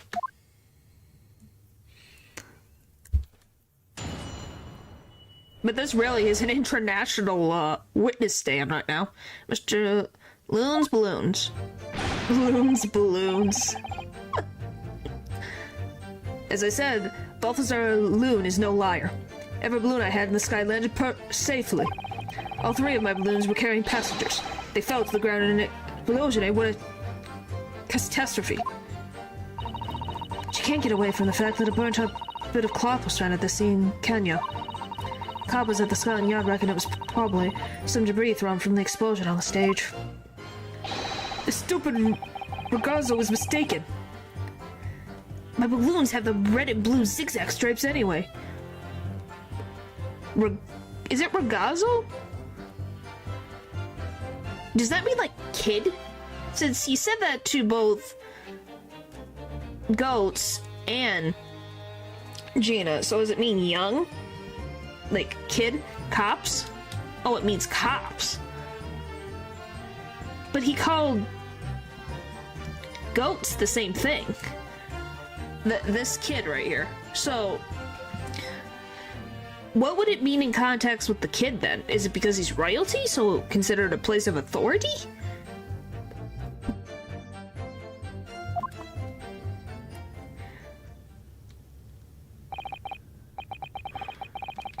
At least I think so. Maybe it was a slightly different word?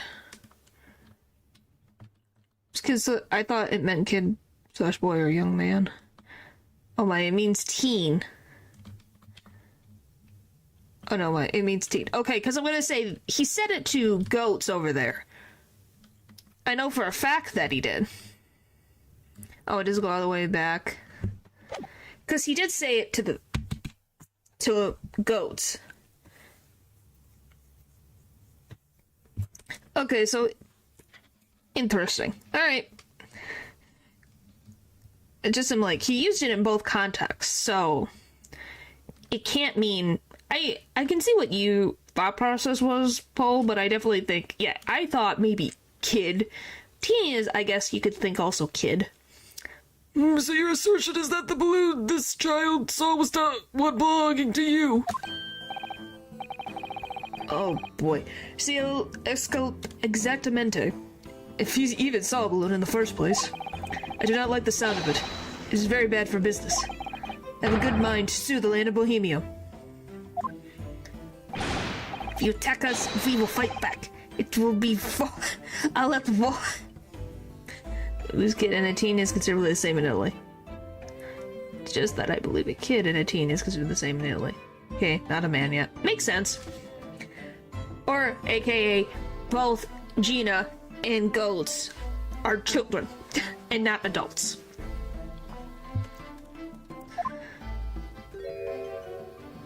As we can clearly see. What happened to All Out War? Mr. Loon certainly doesn't appear to be lying. Oh my gosh, But that doesn't change the fact that the testimony and evidence are contradictory here. To the opposite of man, otherwise YouTube censored me for some reason. Huh! What, woman? It won't let you say woman? Weird. That is very strange. If the defense is unable to find fault with the witnesses' statements, the court will consider them the truth. He probably has endless amounts.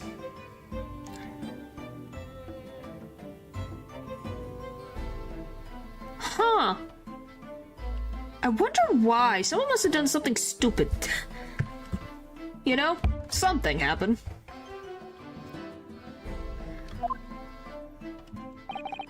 Think long and hard on that, my learned friend. Well, the kid said he was rich and he wants a balloon every time, so, you know. Every time he has a tantrum.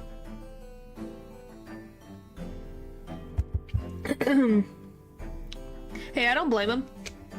Do you? Making money, the kid wants another one, gives him the money. Here's another balloon. Here's another one, and another one, and another one. The situation has clearly changed now. Yeah, something. Probably something along those lines. I have to get to the bottom of what happened here, no matter what it takes. Counsel, you may now cross-examine the witnesses. Holy moly.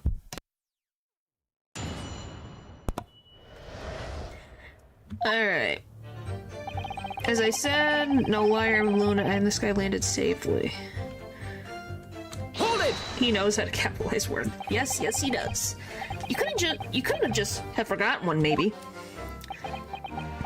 I would assume not. Senor. I might not notice if I was given 100 lentils and one was missing. But we're talking about 3 enormous balloons. Do you believe I could make a mistake about something so grande and expensive? I was gonna say, it'd be the same logic as Hairbrain over here forgetting his own friend's name. But I guess anything can happen. I took the liberty of having Inspector Gregson check this gentleman's warehouse. I have the report here. It clearly says a total of 3 balloons. Okay, so they're all there. It appears no mistake has been made then. Surely Miss Lectre could have been sent for such a menial task. Well, thanks for stopping by. Thanks for stopping by. What? Me? I'll tell you what, I told the boss. East End kids like me can count only up to 2. She did it to get out of work, I see. Obviously that ain't true, but the boss bought it and said he'd have to go in himself. Himself in that case.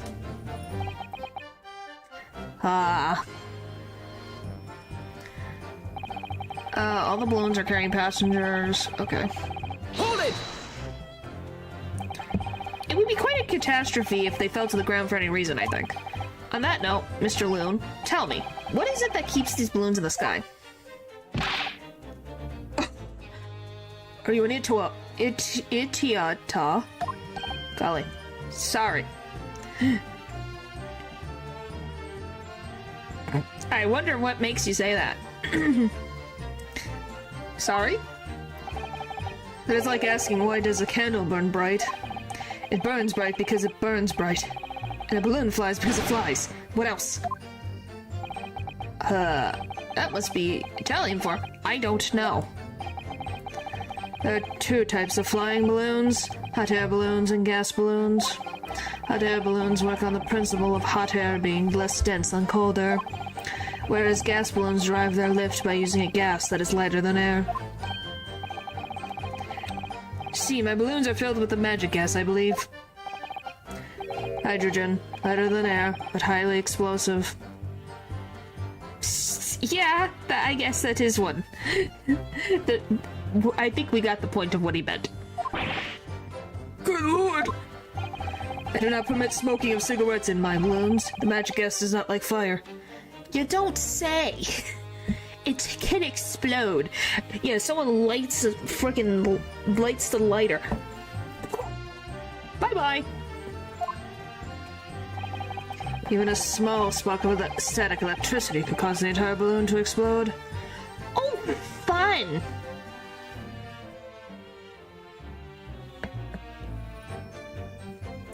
Yeah, I agree, but I think he's just very annoyed, so he's just switching between his native language and the language he has to speak during court.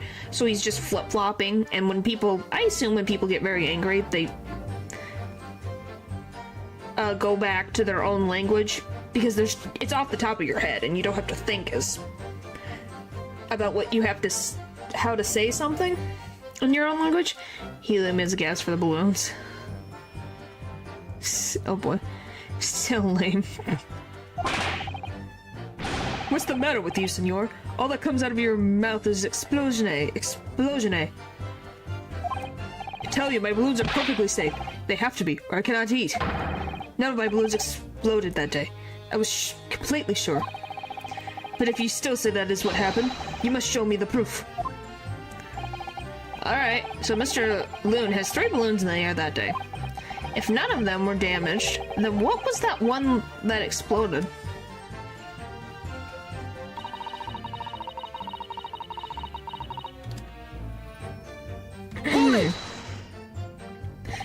Yeah, gas for the balloons. I was surprised to find that piece of fabric still at the scene, actually. Didn't you search the area surrounding the stage for clues? Nah, I'm not into picking stuff up off the ground, me. Always work out way better diving into people's pockets instead. So much for the new career path. Mind you, the boss was on his hands and knees picking up all kinds of rubbish from the floor. The thing is, though, the cage went crashing into the crystal tower, didn't it? So that's where most of the investigating was going on. Even so, I would have thought someone from Scotland Yard would have gathered it up as evidence. Quite listen to you. You're stumbling across a little bit of balloon and you're suddenly the best investigator in the world. Pardon? Well, you ain't got a badge, have you? Like this one. I could arrest you with this if I wanted to.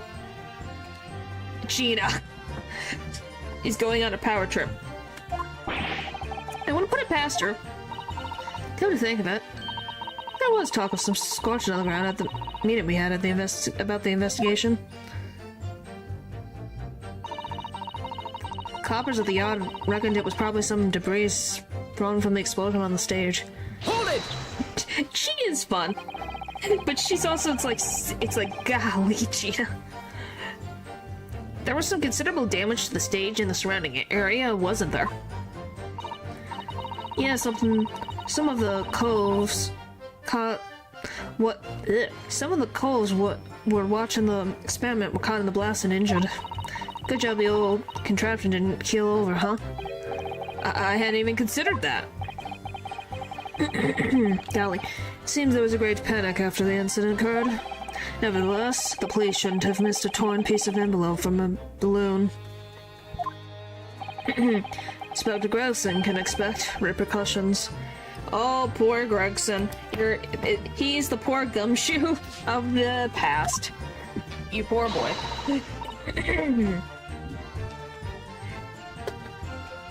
Like me swiping all his fish and chips, huh? The man's sole pleasure in life is the fish and chips, and you want to take it away from him. None of this matters. The scrap of balloon envelope means nothing, niente. Alright. Mistake, my balloons have all red and blue stripes anyways. Sorry, I paid almost nothing. Yeah, poor guy. You mean the color is wrong? Si, senor. I do not have any green balloons in my warehouse. And yet, a piece of green cloth was found at the scene, and it was unmistakably from a balloon. Well, I do not know how that can be. For the sake of argument, let's say that a green balloon did explode above the stage. You couldn't therefore conclude that it happened on the day in question. Really, whatever sends him. Oh. Why not? There have been recreational balloon flights over Hyde Park operating before the Great Exhibition. One could have exploded on some earlier date, unfortunately. Unfortunate, as I'm sure you'd agree. You believe it may have been from some earlier... Golly. You believe it may have been from some earlier balloon accident that predates the exhibition? Si, exactamente, as the senor says, it's not from one of my balloons. Clearly, this little Regazo from Bohemia is mistaken about what he saw. Oh boy. Excuse me. He's been quiet for a while. Is something wrong? Master Goats? Like, It's Vesta Wilhelm Gottsrich Sigmund Ormenstein. Omenstein. It was on the tip of my tongue. Just something is very wrong. I know what I saw. There was a green balloon there. I swear it. I swear all over Bohemia. You can speak as much bad language as you like, but it changes nothing. If you do not have evidence, Rosa, then I must tell your parents to punish you. Perhaps we'll let the judge decide when it comes to punishments. Evidence? What is evidence? Evidence? To give a simple explanation, to give a simple example, young man.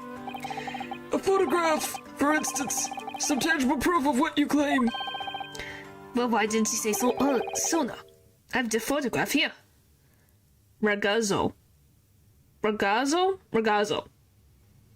Ragazzo. Like that? Ragazzo. Yeah, it really does sound like you're saying kid. Good gracious! What? I have not been up in a balloon for a little while, so I was very excited. Pretty close? Well, I'm glad I got close.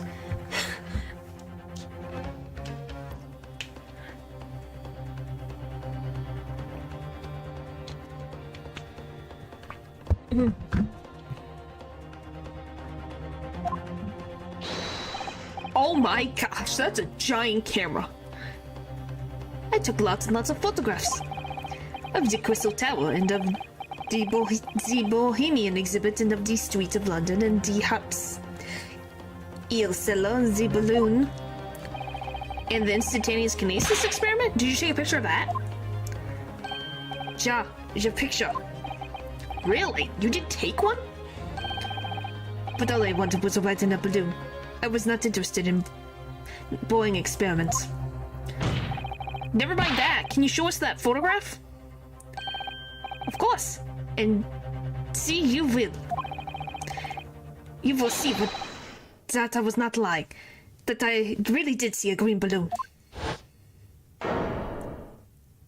Holy tamales!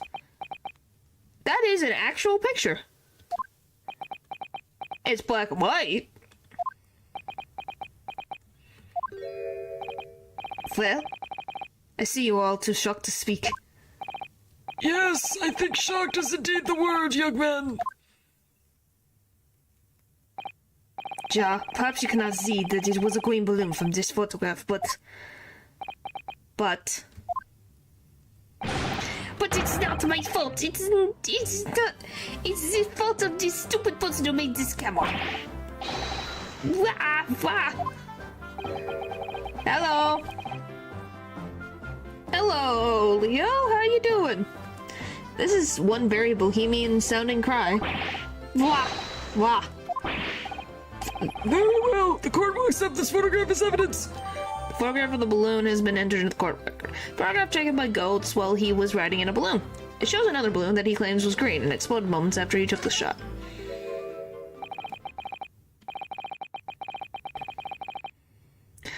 No, he's just buying balloons. Isn't that bribery? Bribery of what? What's bribery? That he's getting the thing? Expect you to do a German accent? I literally did Franziska. I've done it for Franziska von Karma before. I'm Franziska von Karma. I'm a prosecutor. And my father is a crazy person. I wasn't there. Yeah, if you literally go back into it, yes, I can do a slight... I'm not gonna say it's accurate. But yes, I can do slight German accent. This is crazy. You know, that type of thing. There is a lot of smoke. Look at this. Oh, look, you can see he's right here. But yes, hello. Well, someone's running over here. But yeah, there is nobody in this balloon. So, and there's no stripes on this one. But why is this going this way? Huh. Because we see the scientist, you see the guy in there, there's smoke coming out of here, and there's no one in this balloon.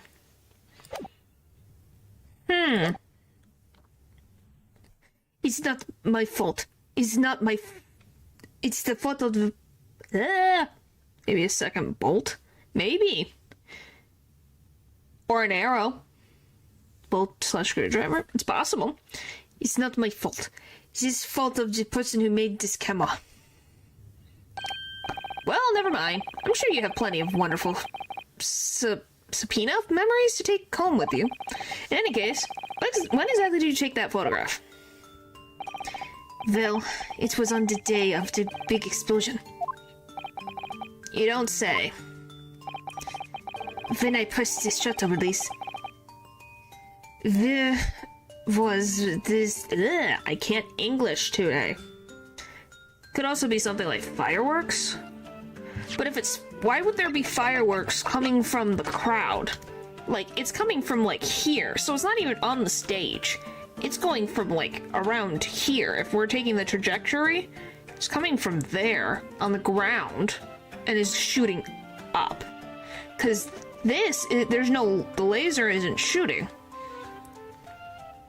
Because there's no bolt here. So blow up the balloon. I guess that's possible. When I pressed the shutter, was this... Oh, where was... Oh my gosh. There was... Very loud... There was... Okay, there was a very loud bang. There was a... The Z's! When I pressed the shutter release, there was this very loud bang. Got it. The Z's. My brain has such a hard time with the Z's. And hot vid rushed over my face. That means this photograph was taken a split second before the explosion occurred. Thank you. It took a second. It's like, give me... I have to look at it for my brain to process. It's just too many Z's in a row where my brain's going, huh?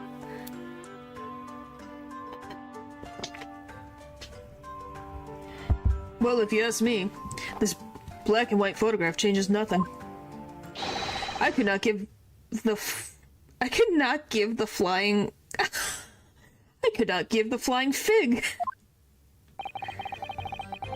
Lovely language you've picked up. If I hadn't, I would have been able to do the accent. If I hadn't been German, I wouldn't have been able to do the accent at all.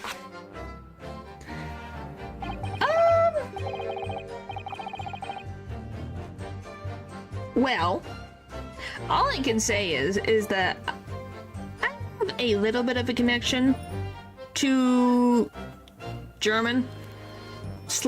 not very big, but I do have a connection. In a way. So it probably makes sense why I can do it slightly more often than not. I don't know. Doing other accents, man, is like, holy moly! As I thought, Mr. Loon's testimony just doesn't quite add up. The young Bohemian boy claims to have seen another, fourth balloon. But Mr. Loon vehemently denies the possibility. And it's hard to imagine the man in charge could be mistaken about the number that were in the air. Still, this inconsistency must tell us something, I'm sure. No taken, which is close to German. I wouldn't say it's close to German. My ancestors have interacted with people from Germany. If that's, let's say it like that. Have interacted with people from Germany, so that is something that has happened before, if that makes sense. Hopefully it made sense. English very difficult. Golly. Oh, can we all appreciate, like I said, I really do like Loon's outfit. It is a nice outfit. I'm slightly curious how they animated this. I know it's a 3D model, but how did they animate this? What's with the 3 dots? They had an edge in the... Oh my gosh, that's not what that was! No! That's what you're going with? Holy moly! That's not... What the... What jump did you make? Holy moly! Alright, enough of that. Mention round 2. Oh my god. Stop. Stop. Stop. Right there. Let's pull that back. Pull it all the way back and put it in the closet, and it goes away. Into the very back of your mind. Every balloon in the sky landed safely.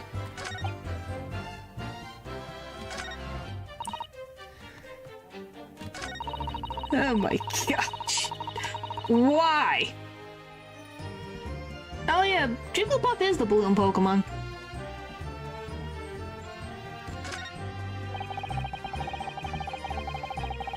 Mistaken, my balloons have all red, blue, zigzag stripes. Anyway. Save. Again, because I can't remember if I saved. And represent... Objection! No?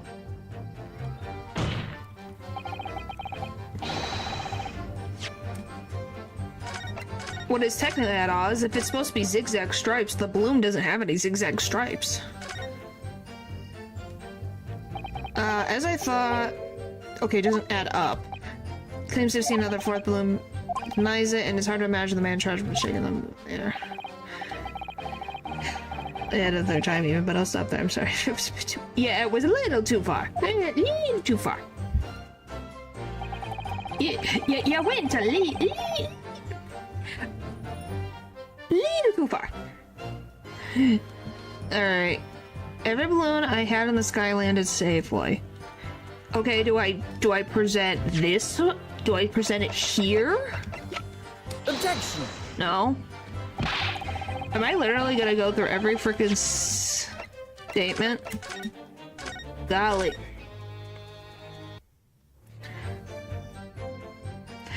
Because I just couldn't believe that that's what your conclusion came to. Holy moly! If they felt that it wasn't catastrophe. Oh, carrying passenger. Maybe this? Because there's no passenger? Objection! Yes! I got it! I got it! And I thought we were dropping this, unless you want to go to the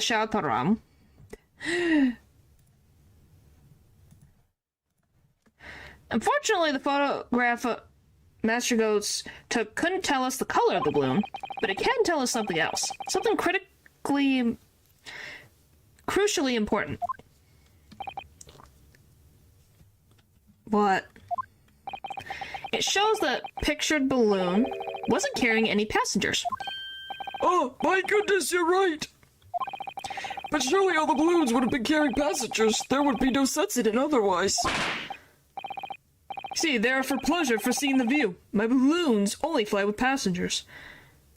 And forgot about it. Okay. Which tells us that the pictured balloon isn't one of them.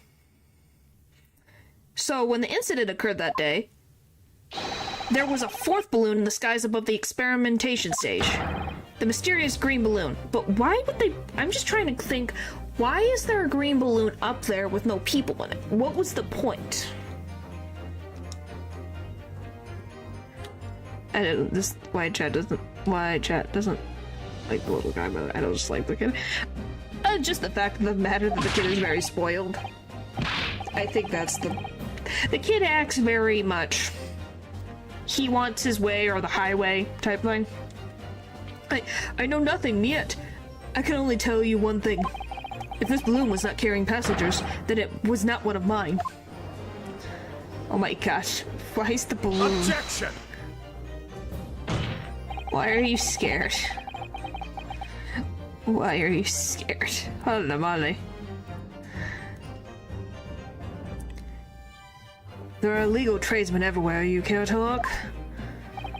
Clearly, one such entrepreneur decided to capitalize on the opportunity presented by the Great Exhibition and managed to operate balloon flights on Mr. Loon's patch without him realizing.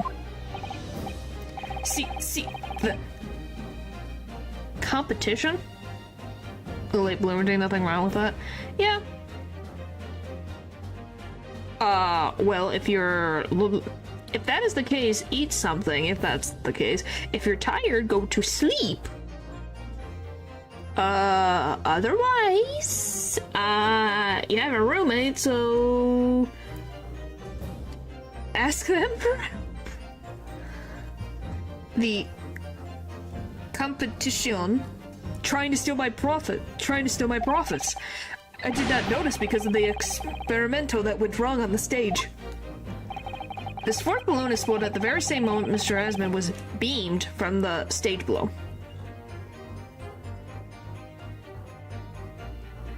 No, I do not live under a rock.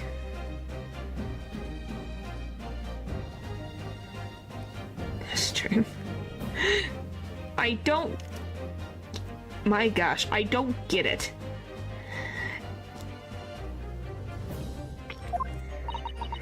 Right.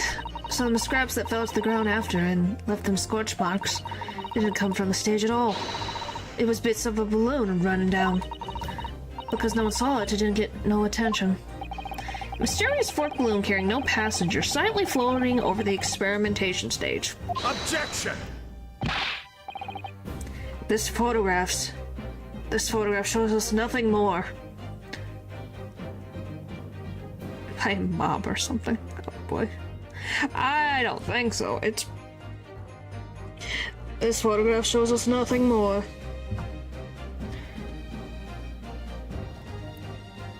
Huh? Under what? Are you trying to say rock? Or... Stray balloon carrying no one and operated by a rogue trader. Clearly nothing to do with the case.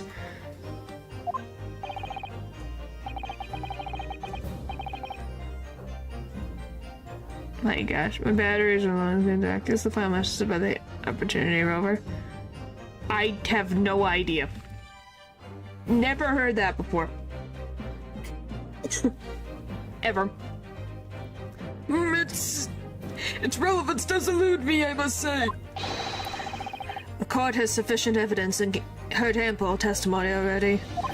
The prosecution calls for this trial to be concluded. Why? Why do you want to conclude it all of a sudden?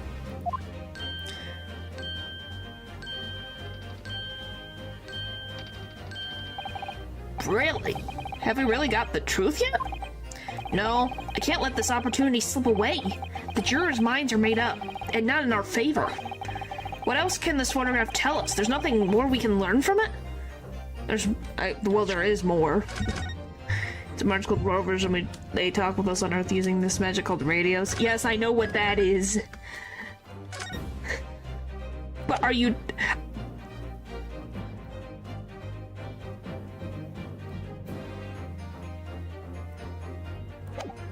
I've never heard this, okay? Golly. There's more. Objection! Ladies and gentlemen of the jury, wait, please don't give your decisions yet. The photograph from Master Goats may well be hiding one more vital clue. What's that? A vital clue? Objection! I passed the reserve for... Oh, well, there! Congratulations! Congratulations! Say you did do it. We're well past the point of mere possibilities. It's time for definitives now, so tell the court. What exactly does this alleged clue in the photograph prove? The cause of the explosion? We can reasonably assume that the pictured balloon was destroyed in the searing heat of the explosion. Ja, that's right, Ja. It was not my fault. Space engineers. Well, aerospace engineers would know that joke. Evidently, because the birdcage from the kinesis machine materialized in the sky where it had been flying. And the balloon, being filled with flammable hydrogen, instantly and explosively ignited. Objection! No, that's not what happened. What? It would appear that this photograph requires closer examination. Counsel for the defense, you will highlight the location of this alleged clue in the photograph for the court. Of course, my lord. If you look closely, it's plain enough to see. And what's shown is linked to another piece of evidence we have. In a way, that leads to an unbelievable conclusion. The clue that heavily suggests the real reason the balloon exploded is... How much of a thing do I have to...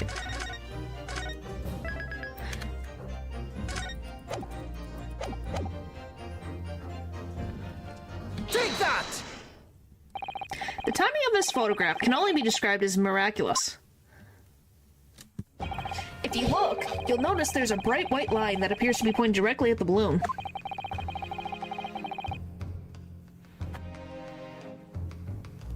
Don't ask me, that was something that was said. Don't ask me, that is what it says in the game. Why? I don't know.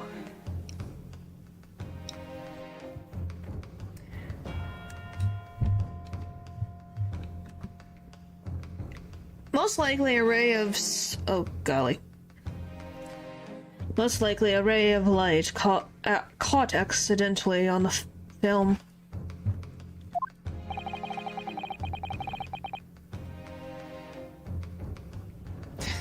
I'm afraid I cannot see nothing. I can see nothing of the sort. If you look with a magnifying glass, my lord, it becomes clear what the nature of this bright line really is. Goodness, what is that? Undeniable, some flash of light, yes? Oh, golly, do you think it might be lightning? I didn't know lightning reversed from the ground up to the sky, if that's how that works. But it could have been a finer day. I believe we may be looking at fire. Well, the fire headed straight for the balloon, like an arrow.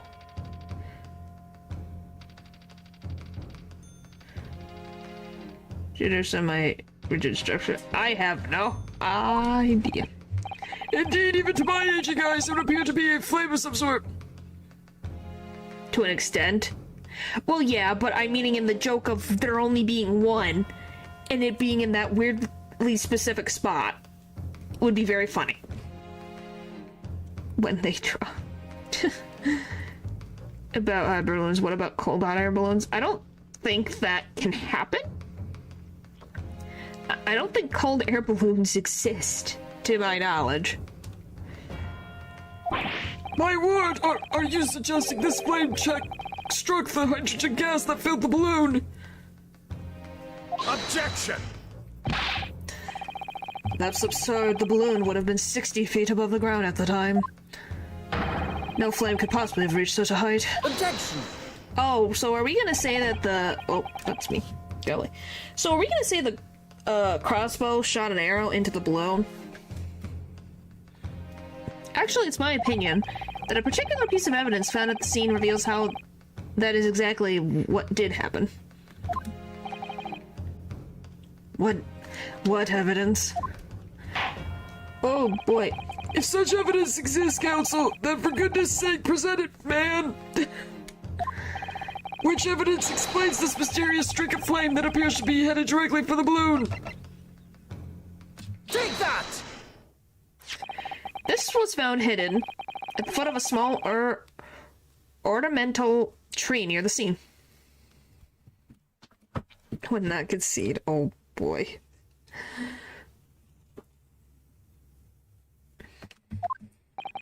Good lord, is that a crossbow? An arrow dipped in oil and set alight could have been shot from this weapon, sending a flaming arrow straight into the hydrogen-filled balloon. Are you suggesting that crossbow was used to deliberately... Mommy, you're right. The streak of light in the photo looks just like an arrow, ain't it? Don't it? Then the explosion, of the balloon, it was... Very likely the result of a flaming arrow from this crossbow, igniting the hydrogen gas inside it. But why? What's the point? No. Like, what's the point? I'm trying to think, why would they do that? Order! Counsel, this is an extraordinary supposition. Oh my god. Supposition. Golly. I can't English. If the aim was to cause the balloon to explode, the shooter could have used a weapon, of course. However, there was an obvious reason why that would have been out of the question. The noise of the discharge, of course.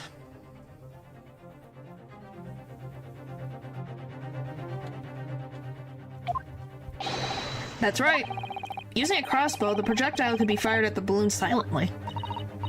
Well, yeah, if one had shot a weapon off in the exhibition grounds, it would have caused a real panic. Balloon fall onto the tower to make the cage from the balloon fall onto the tower? You think? But there's no, like, showing of... I guess we've never really seen the basket. I don't know. I'm like, why would... Like, if they make the balloon... Like, they shoot at the balloon. It pops and is on fire from the can. So do you think it hit the cage from the trajectory? I'm wondering. But with the big explosion, there was a very big panic anyway, no? I don't like this. I should be pleased to have found a plausible new explanation for all this, but something feels wrong. Objection! Do you understand the implications of what you're saying, my Nipponese friend?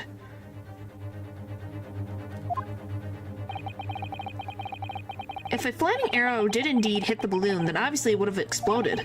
And if the birdcage appeared from the cloud of smoke that ensued... What? Wait a minute. What are you really saying here? I don't get it. What, was the birdcage beamed up into the sky after all? Or what? Goodness me! Wouldn't that have enough time to set off the hydrogen? The balloon would have hit the ground pretty quickly from only 60 feet. Huh. Interesting. Well, it at least hit the balloon nonetheless. So it had caused something to fall. In order to simulate the experiment, you think? Huh. Ah, now I understand. That's what that sinking feeling is about. I think there's a good chance that the birdcage was actually concealed inside the balloon all along.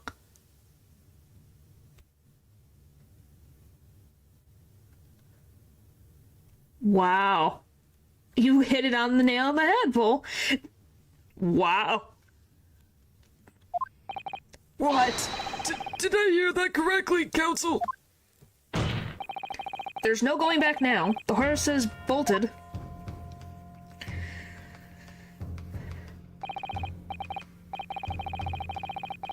Are you...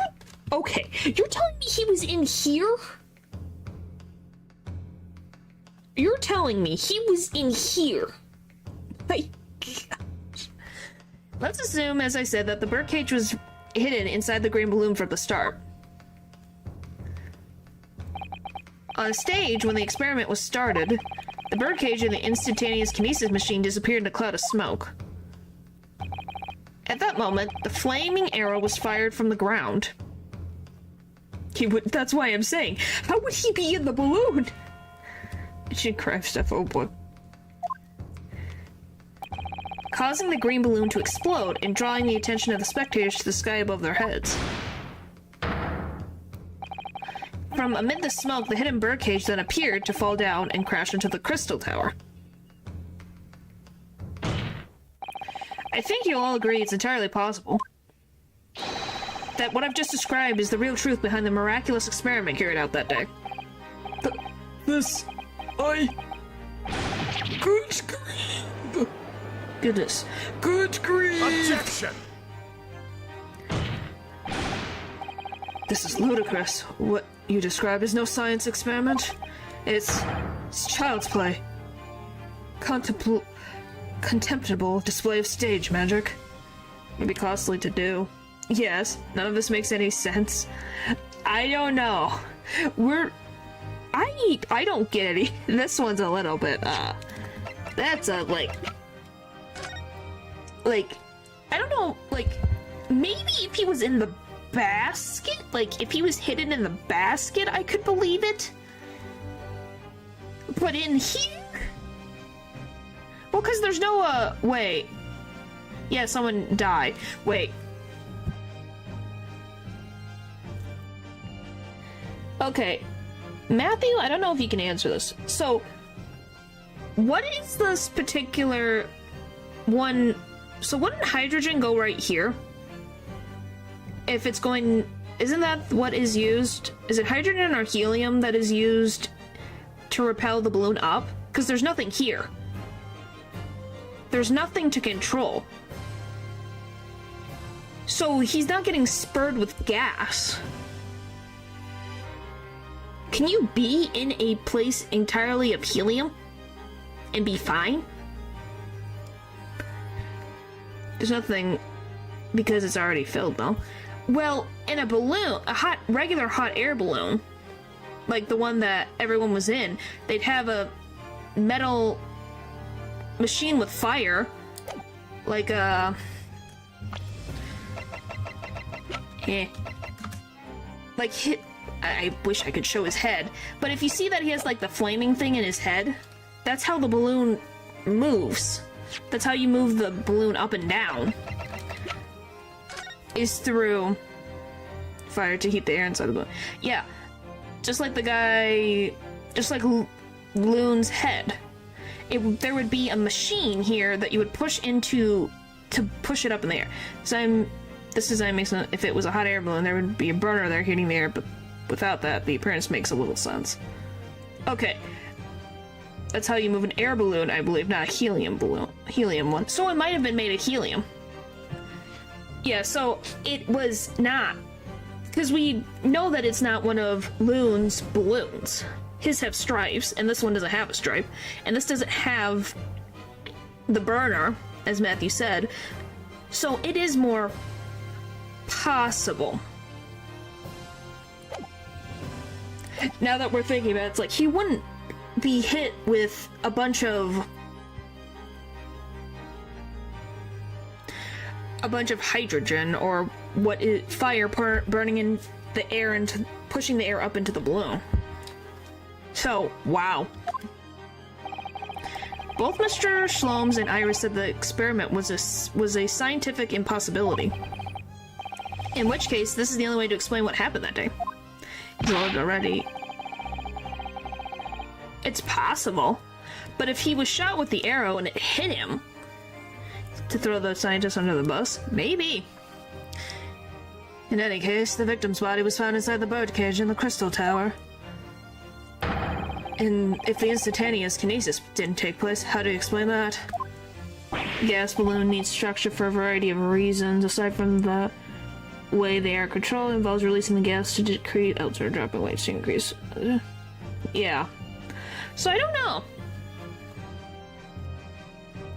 I think maybe it was a helium balloon, since helium balloons can just fly up, but I don't know how much that you would need to carry a whole man in a wooden cage. If I may put in a word as a man of magic myself, such apparent discrepancies can easily be explained by simple deception. Juror number 3. All that would be needed is a doppelganger, someone who looked very similar to the victim, Mr. Asman, and having this other man appear on stage to front the show as a body double. Yes, of course. So in fact, though especially without a pilot, would you like me to calculate the amount of hydrogen needed? Sure, if you would like. Hydrogen, helium, whatever, like, because we have to remember, if we're assuming he's inside of the balloon, you have to think, can someone be inside a place full of hydrogen? I would assume it's helium, right? Because we're assuming he's in the circle, the literal balloon itself. And then it popped because of the arrow, and he popped out of it, I guess. Mr. Asman must have been inside the birdcage that was concealed inside the balloon right from the start. Objection! That balloon would have been filled with hydrogen. Okay, I guess it would be... makes your voice weird, so I guess it's not too harmful? Maybe. Anything hidden inside it would have been scattered to the four winds when it exploded. No one would ever embark on such a risky venture. Not necessarily. The explosion force of balloon gas would very much depend on the mixture ratio. Juror number 4. Flying balloons are entirely filled with pure hydrogen, but a mixture of other gases such as helium as well. Okay, I guess so yeah, as we thought. Helium on its own doesn't explode, but controlling the gas mixture ratio, the explosive force can be altered. Huh. So there's helium and hydrogen inside this balloon. Huh. The mixture ratio. Obviously, the victim's body would have suffered some burns. That would be unavoidable. But not to such an extent to render this whole siege charade impossible. Either could work. Helium is harmless. I don't know about hydrogen. Either way, you would need oxygen to breathe. So yeah, I have no idea. Not if the guy has already been dead, which is a good thing. Yeah, he maybe have already been dead. Which is a definite possibility. Because if he's already dead, then it's not a problem. It's actually used in places of nitrogen and deep sea breathing mixtures. Huh, gas mixtures. That is interesting. Okay, so Matthew, I don't know if you would know this answer, but does helium and hydrogen affect the body at all to make it look any different? Because if this is a dead body already, right? Would it cause him to change at all? Or would he look just as normal as he would if he was alive? If we are assuming that the body, if he was already dead inside the balloon. If you can answer. If you don't know, it's fine. I don't know how hydrogen and helium affect the body completely.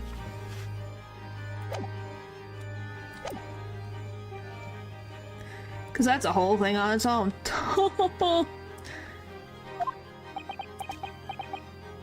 He's in shock. So everything that happened can be explained, logically and scientifically. The explosion that engulfed the stage at the start of the experiment was no accident. It was all part of an elaborate deception to make it appear that instantaneous kinesis had occurred. Well, goodness me! Apparently your skin turns blue. Huh. Well, his skin didn't turn blue. When you breathe too much hydrogen. Well, if he's not... Well, if that's what you say, This is in color. He ain't got blue skin. So I don't think he was alive inside the balloon. Oh boy. This case is getting wild. Oh, goodness me! If we accept that this is what happened, it means that the victim, Mr. Asmund, was never present on the public experimentation stage to begin with. In short, he couldn't have been killed by the defendant who was on stage in full view the entire time. Yay! This will be very hard for the prosecution to counter. Lord Van Zies can't credibly maintain that Professor Harebrain is a suspect now. What? Who? Is it Harebrain? I swear.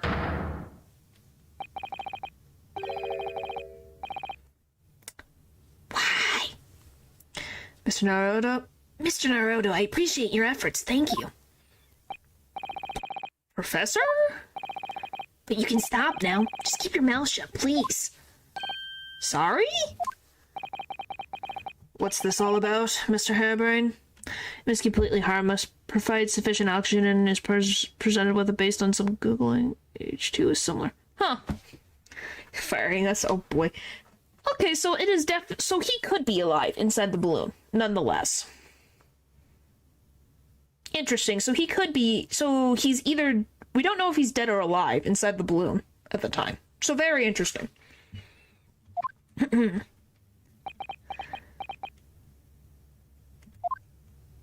Very blue and dizzy, though. I, Albert Harebrain, hereby confess that it was me.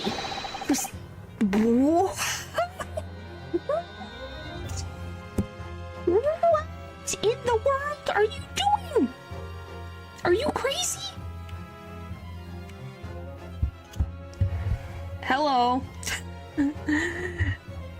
You missed a freaking wild thing. Golly. It was me who stabbed Mr. Adi Osmond. Yes, it was me, with my faithful friend and partner, Andrew the Screwdriver. What? What are you doing?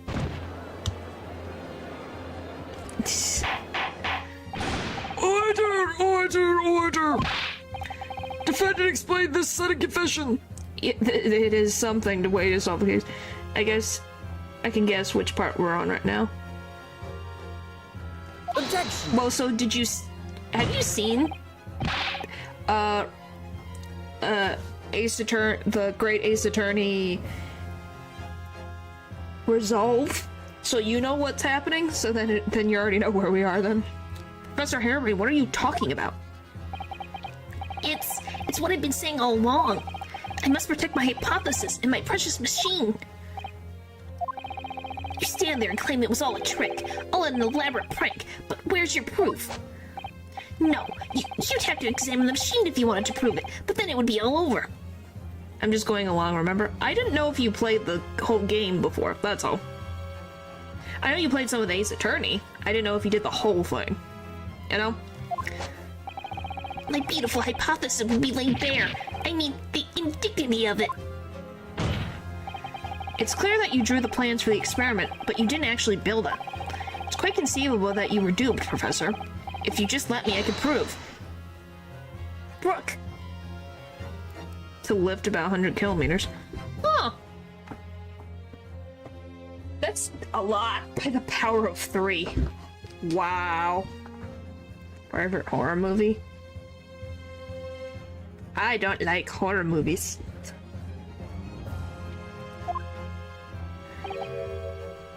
Yes. I might as well play it then let it go. Dust. Makes sense. I'll cooperate. I'll do whatever you say. I swear it. So please ensure the Special Dispensation for Scientific Equipment Act is adhered to and protect my creation. My advantage is really good. Oh boy. Huh. Can we agree that that Harebrain is stupid?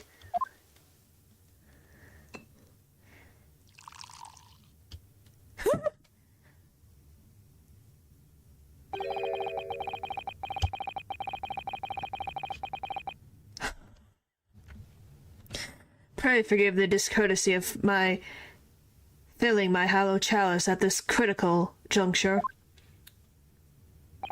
Here's to my lone Nipponese friend. What? I'm going to watch him. The whale is scary. Huh? Okay. And his upcoming attempt to clarify the defense's position in light of the accused's confession. Oh, thanks, buddy. You're so proud of me, thanks.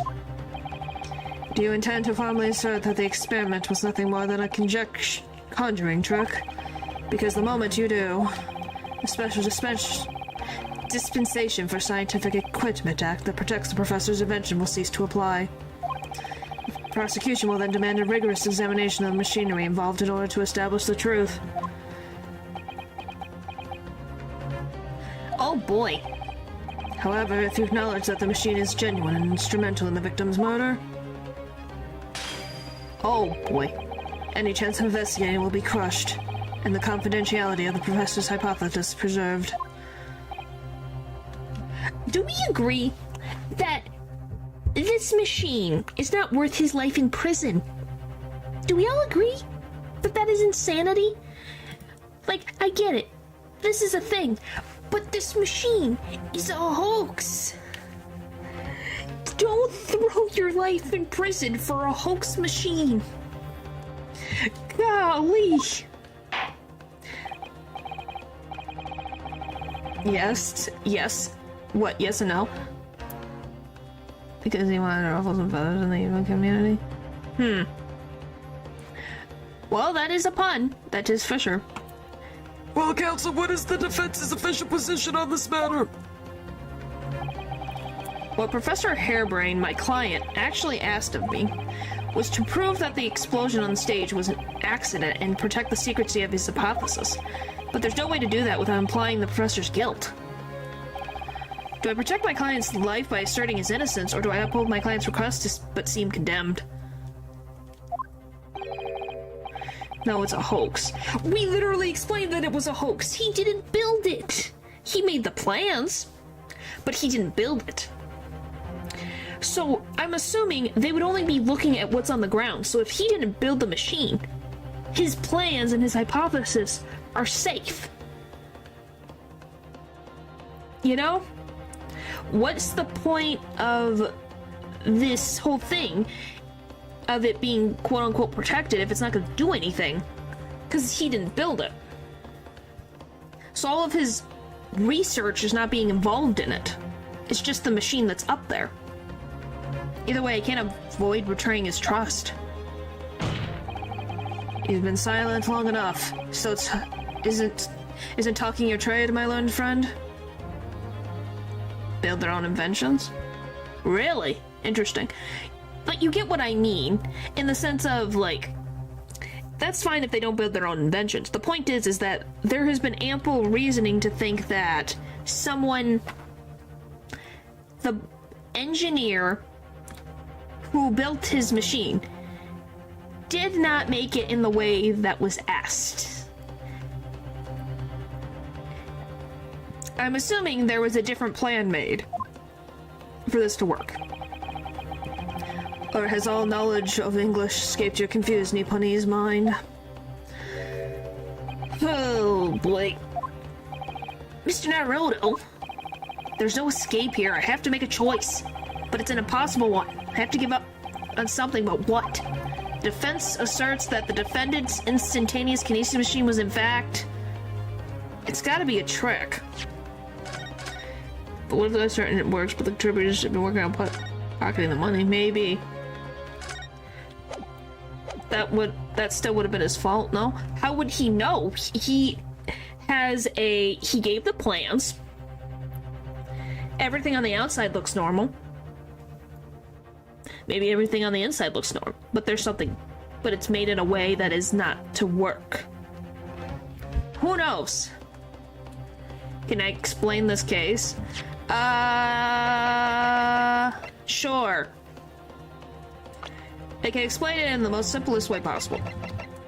Here's Albert Harebrain. He was born and raised in England, and then he went to Germany for a few years to go studying. He is the close friend of Van Zieks. Well, college friend. His machine was used in the Great Exhibition, who was supposed to make instant telekinesis, so, you know, transporting someone from one location to the other. Well, his,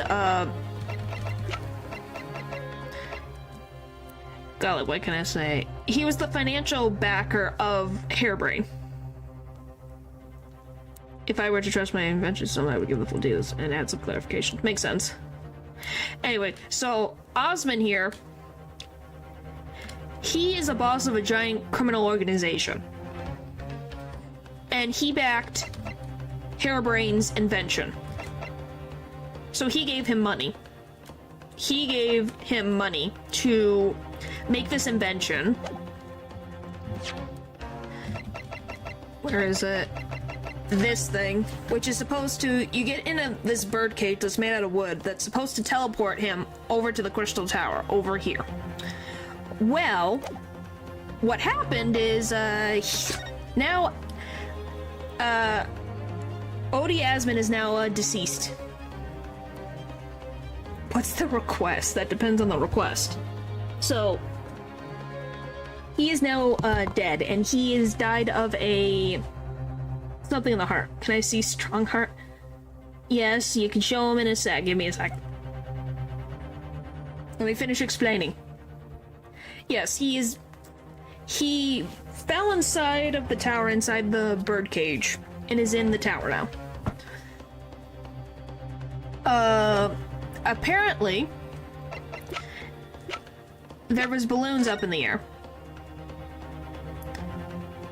Yeah, when he was on stage mere moments ago, he apparently instantly appeared in the air.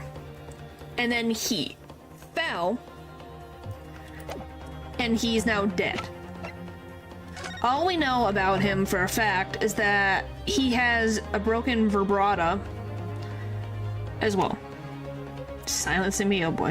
If I were trying to explain anything now, it would be spoilers. Yeah, it's fine. Worked in the Science Boy and Alive and it's a hoax. Yeah.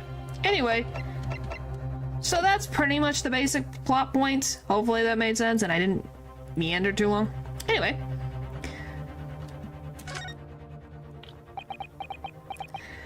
Oh. Yeah. There, are you happy now? There you go. There's Strongheart. It's quite the nuisance today. Oh boy. There, are you happy? Okay. Ugh. No, I can't say it. My client places faith in me. I can't just let him down. What must I give up on is not the question you have to ask yourself here. It's what can I protect? Sasato! Hi! Hello again, Mr. Naruto. It's been far too long. Sasato's here to save the day! Is trying to avoid repaying a loan to a mob. Well, he isn't. He didn't have a loan to begin with. That's the thing. He was a scientist that wrote in a apparent scientific journal, and Asmund found him and wanted to sponsor him.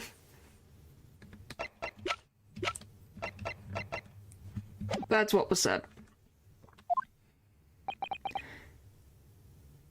Oh my god. Sasato-san! But what are you... Really? Did we need a Sasato takedown? My first Sasato takedown in 6 months. There'll be time to talk later, Mr. Naruto, but for now, we must concentrate on the task at hand. Which is working out not what I have to give up on, but what I can protect. Professor Harebrained. Yes? Is it upside down? No. Yes, because he got thrown over by Sasato. She literally flipped him on his back.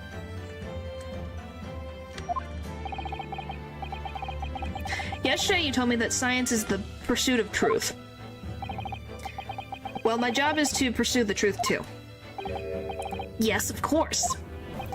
And personally, I believe that you didn't stab Mr. Esmond. And I think you've come to realize something yourself, too, haven't you? That your experiment and the machine you built with the victim are questionable. The truth behind that is what we both must pursue now. Blah! And there's bottle number 2. So you finally opened your eyes. What? As for you, Albert, can't ignore this any longer. He sounds like a frickin' disappointed mother.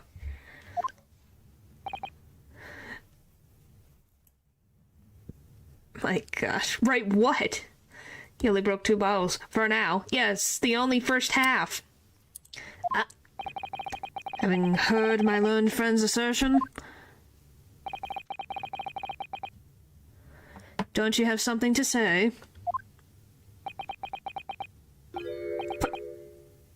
Brock! Lord Van Zeeks. Gosh, I've never heard him speak like that way before. In truth, there is one thing, something I've remembered that's of relevance. What? On the day it happened, just before I began the experiment, I saw a man near the stage. Yeah, isn't that nice? He really cares about Hairbrain.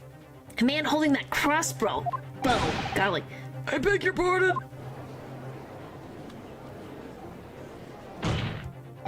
Professor, did the man have any distinguishable features? What did he look like? Taller than me, and, thinner than me, with straight hair. Straight and whiter than mine. Let me see, one less lens than me too, a monocle. Rather stylish black monocle. So a tall, thin gentleman with white hair and a monocle. But one thing in particular will help to positively identify the man, you see. I know him very well. After all, he's the engineer who built my invention. I was right. I betted on the engineer. I was right. Ha ha. What? He built the machine? That's right. Mr. Usman introduced him to me a year ago. He's a man by the name of Anuch Dreber. Inoch?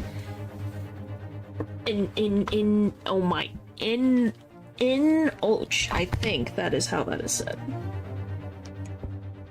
I am going to double check. To bear. Enoch? Is that how it's said? This book will ring a bell. It sounds familiar, but it's like I can't tell if I'm saying the name right. Because sometimes you think you say something. Pronunciation in English. Enoch. Oh, Enoch. Oh, yes, I've heard of it. Enoch. Huh. Wow. Enoch Dreber. That is a name. Dedicated, trained, and disciplined. Yeah, that is a name. Holy moly. Yes, I used, I needed to hear from Google. Just hearing it verbally helps. Fancy name befitting a gentleman that wasn't so gentle. Oh boy. Enoch. Enoch? Dreber? Does this man's name mean something? Members of the jury seem flustered. Not name of any scientists wish to hear. That man's an abomination. Oh, interesting. Not name of any conjurer wishes to hear it either. Who on earth is he? afraid this is the first tale of this nature that I've heard in scientific circles in connection with that name. Oh, he's famous. Fun. There's talk of other flamboyant experiments that turn out to be nothing but stage trickery in the end. Obviously, the rascal is after the government's research grant money. When magicians are in need of money, I heard of them resorting to these underhanded tactics. Some acquaintances of mine with experience of such things have mentioned Enoch Drebber's name before. The man is both an engineer and a magician. Yes, we're dealing with an unparalleled confidence trickster here. That's Enoch Drebber for you. He bothered to get a background check when he decided to hire an engineer. He didn't hire the engineer. Asmund did.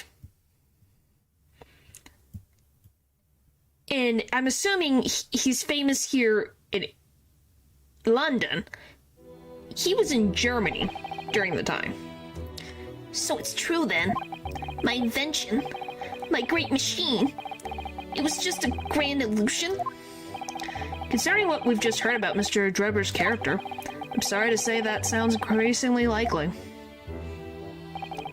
Even though no one else believed it, I wanted to. I wanted to believe that my machine would function exactly as my hypothesis predicted. Which is why you were so opposed to it being investigated, I presume? I knew that if the machine was examined in detail, the construction would give away my hypothesis. Does it for fun, too? Oh, come on. Obviously, I didn't want that to happen, but at the same time, I knew that if it was found to be nothing more than a trick, than a work of deception, then everything I'd worked towards, all my research, all my dreams, my whole life would be over. Con man, per se? Well, we've dealt with what? Is this the third con man in this series? No, maybe fifth. I think this is the fifth.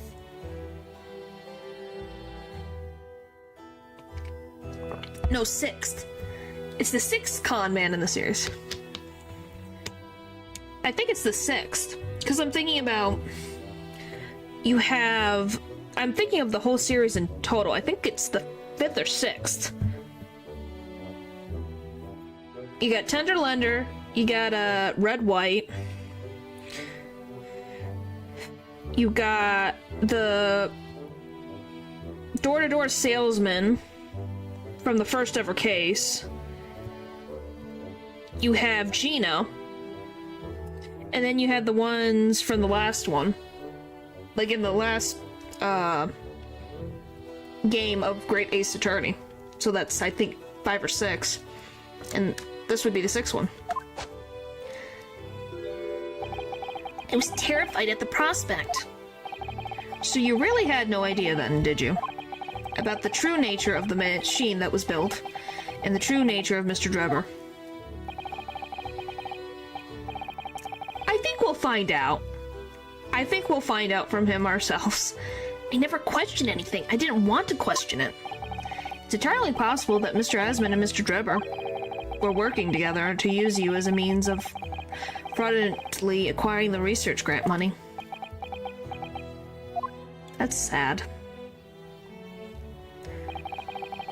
When I announced my invention to the crowds that day, it was the finest moment of my career. I pulled all the levers and turned all the dials in exactly the way Drebber had it described.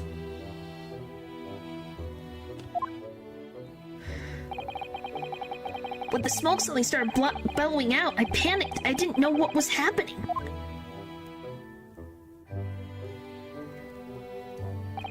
But I really don't know how the whole illusion was made to work. I don't know anything anymore.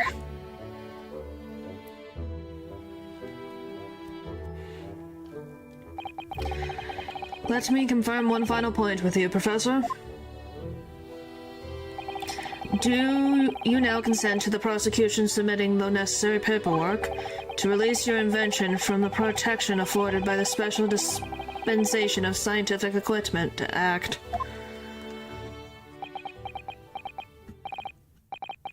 Yes, please go ahead.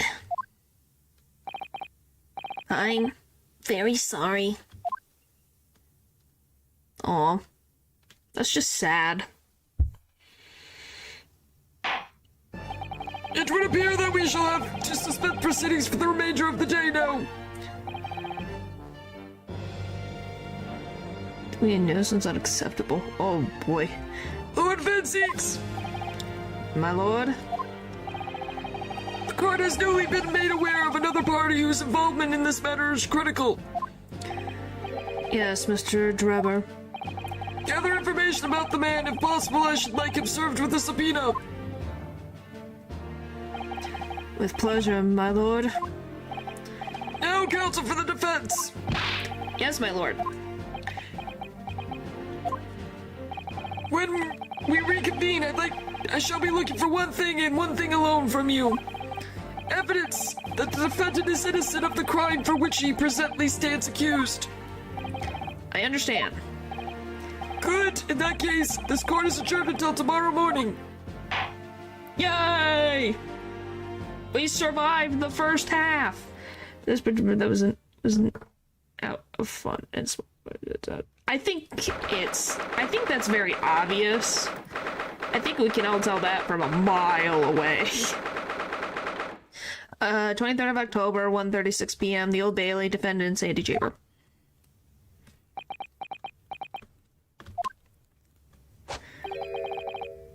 Mr. Naruto, Yes? I'm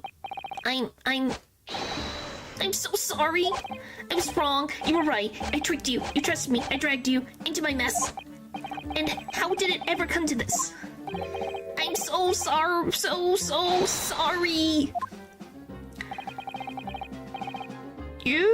Did you really have no idea, Professor? About what Mr. Drebber was up to, I mean? About what he was really constructing? Naturally, that machine was the embodiment of my hypothesis, of all of my hopes and dreams. Yeah, at least he knows now. And he apologized. I had complete faith in it. Alright, in that case, I won't say any more. Now, sadly, the murder accusation against you still stands. So we must do as much investigation as we can before the trial resumes tomorrow.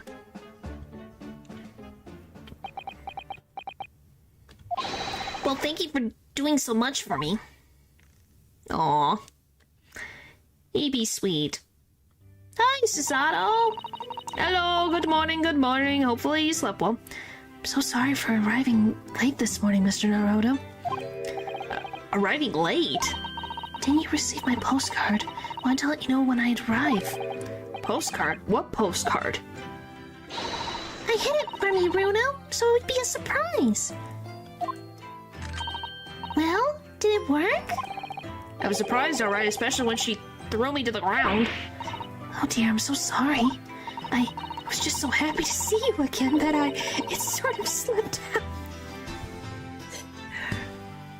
What happens in the frickin' Mikutoba household? Does everybody, like, does her father and mother, like, frickin' flip each other over as a greeting? Holy moly. Yeah, I'm like, I guess that's how they greet each other. Maybe we could stick to more traditional displays of emotion in the future. Around. Wow. To what?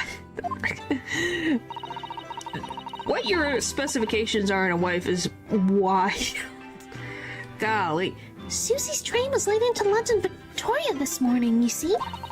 But we made the coachman really whip the horses hard so she didn't miss the whole trial.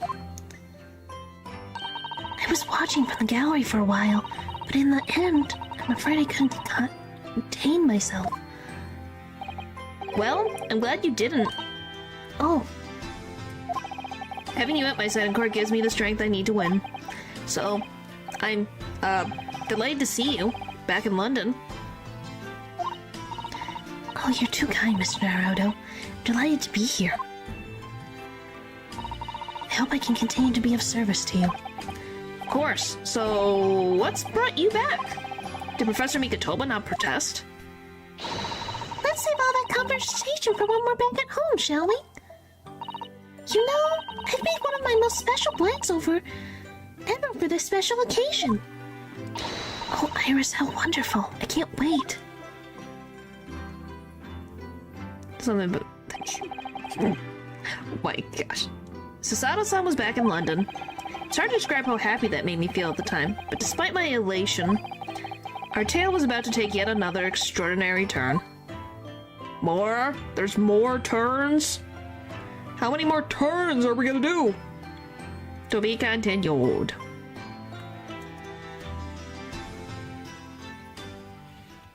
I guess we're saying something.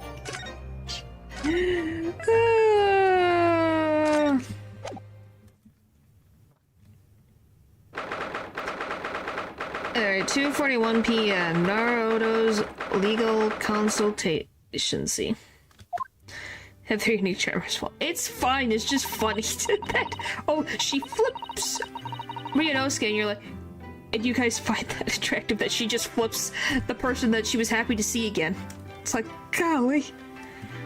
Oh, this room, it's been too long. It hasn't changed in the slightest, though. It's been some 6 months, hasn't it? That's a long time for things to stay so familiar. I didn't know when you might return, and I want everything to be as you left it. But it's been some 6 months, it's true. So it's your father. All right, Susie, what happened? My father?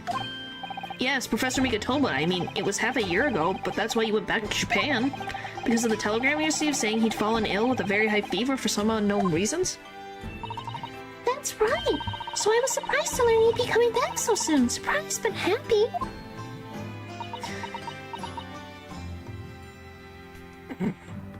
My goodness. I think I wrote about it in my letter to you. It was all a trick. Father is in fine health, and I'm obviously very relieved about that. Well, we're all delighted to have you back. It was quite by accident that I've been able to return to Europe, actually. It was because of a very grand conference called the International Forensics Science Symposium. The International Forensic... That's the symposium Lord Strongheart mentioned. Anyway, I've arrived safe and sound. All that matters is that I'm here now. After all, I haven't yet fulfilled my promise to you, Iris. Oh!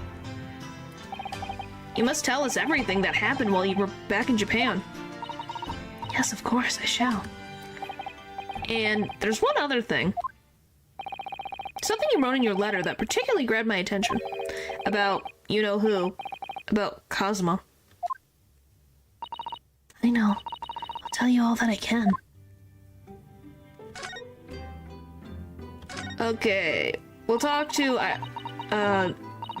Sasato and then we'll end for the night. When I first arrived back in Japan, I really thought I'd never be allowed to return to Britain. But curiously, after that awful trial at the Supreme Court, Father's mood changed entirely. The awful trial, oh yes, for the murder of Jezebel Britt. Oh, you dressed as a maid then, didn't you, Susie? Oh, well, yes. Since women are forbidden in the courtroom, I had no choice. Wow, amazing! I wish I'd seen it. Don't you, Runa? Yes, I suppose so. I want to play at being a lawyer now. I could wear a false mustache, maybe. I don't think any mustaches can hide the fact that you're just 10 years old, Iris. There's something else I've been wanting to ask you.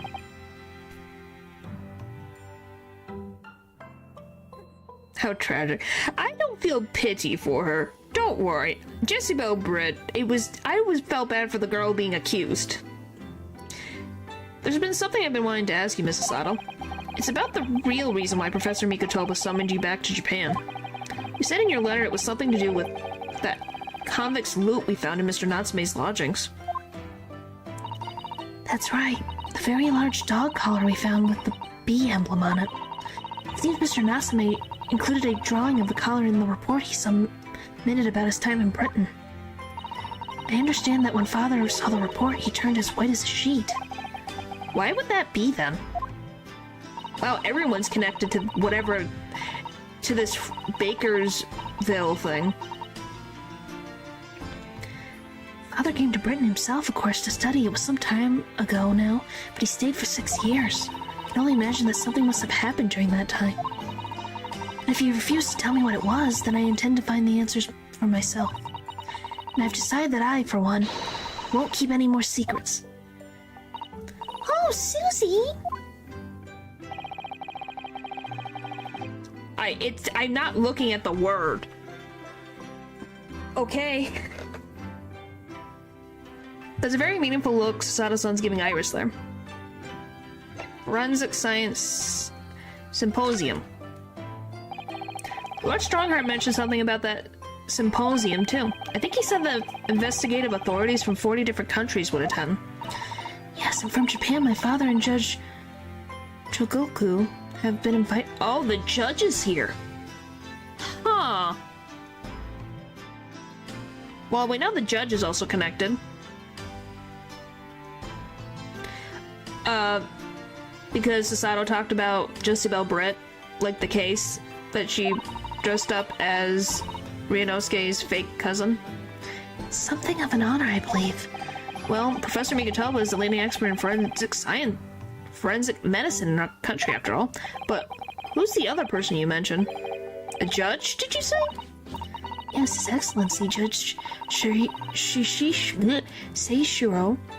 Chogoku. You've met him, Mr. Naruto. Last year, in the Supreme Court. You can't possibly have forgotten. That the judge knew the whole time, yeah. That terrible trial of yours, when you were accused of murder? Ah, yes, I try to think of that as a positive turning point in my life these days. Well, it was Judge Chogoku who presided over the trial. If I'm perfectly honest, I'd be happy to never see that man's face again in my life.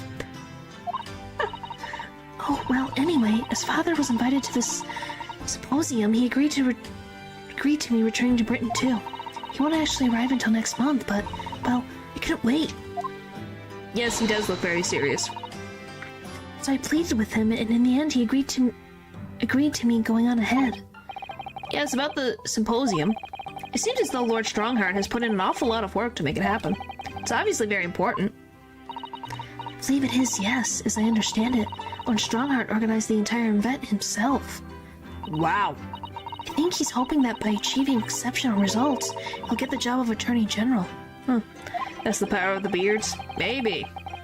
The most senior position in the British justice system. He's hoping to use his power to create the world's finest policing institution. That's what Father said anyway. Apparently, it's Lord Strongheart's lifelong ambition. Does Professor Mikatoba know Lord Strongheart personally then? I wonder. Actually, Lord Strongheart gave me a long speech about this very subject only yesterday. But I sort of lost the will to live early on and didn't really listen to much of it.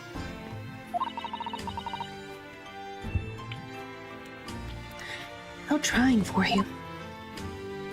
Jezebel Britt. Jezebel Britt. The woman whose unforgivable actions ended in me being wrongly accused of a crime I didn't commit. The murder of Dr. John H. Wilson. Yes, Jezebel Britt. That's a name I won't forget for as long as I live. I really like my beard shaved. Hey, nothing wrong with that. It's just I think the judges here have the power of the beard. You swear they have the powers. That extraordinary thing is, though, it seems it's a name we should all forget. Sorry? Since the incident, our government's intelligence services have been investigating Miss Britt.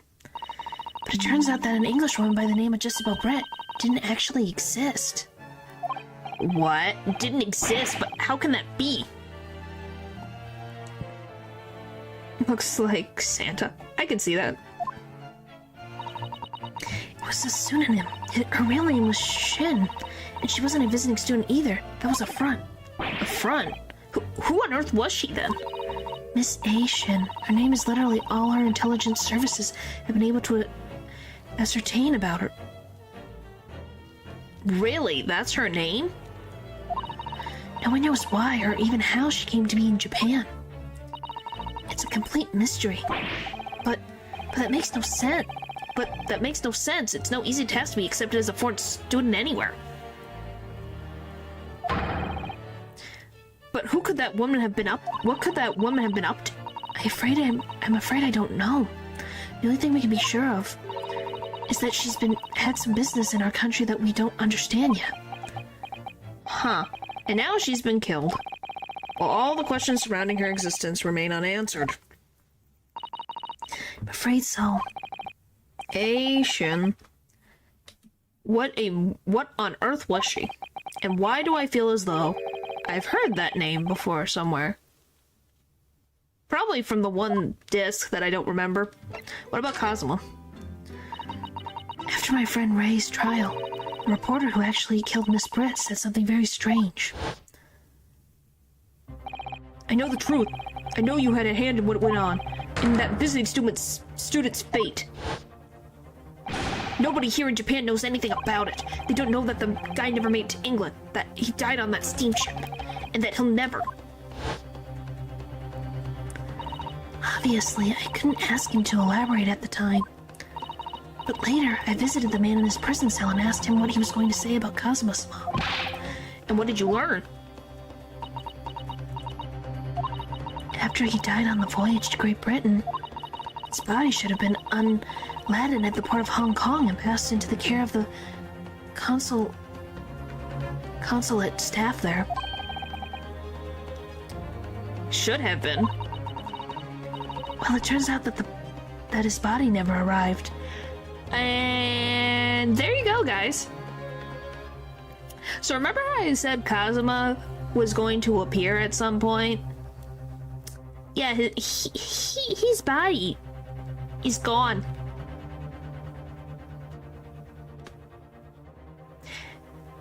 Because he never died. I know you do, but some of the others don't. It just disappeared. What? Kazuma's body vanished? Our government tried to cover the fact up, it seems. They erected a grave on the cliffs by our hometown. Except Kazuma-sama isn't there. Did Professor Mikotoba know about this? Well, yeah, but I'm saying before when it first happened, everyone was very angry, as I was when I saw it. Yes, it would seem that he did. But he didn't tell me. They're still investigating what happened to Kazuma-sama's body as we speak. You never confirmed it till now? Yeah, I didn't. Knew what? I said nothing. He's somewhere. I didn't say where. He could be a masked man. He could be hiding in the shadows. He could be anywhere. I don't know who he is. The best friend of the main character. I just don't believe it. What is this acute feeling of apprehension I have all of a sudden? The Kazuma mystery. Thinking back now, some of the things that happened on the SS Bureau were definitely strange. I mean, after he died, we never saw his body again, did we?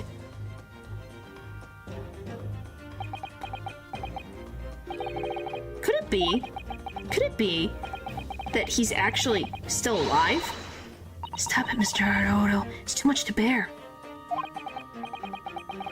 Let me be my tinfoil hat, so it's hard to be someone as aware as I am. Well, here's the thing. Until they introduce Gumi. Oh boy. All I can say, Paul, is that I don't know everything about Kazuma. I know that there's something about Kazuma that we'll find out later in time. I don't know when, but we will. I know somewhat. I have an idea of what Kazuma was going to say to Ryunosuke before they left on the ship, and we won't know until later. I'm sorry, I didn't mean to.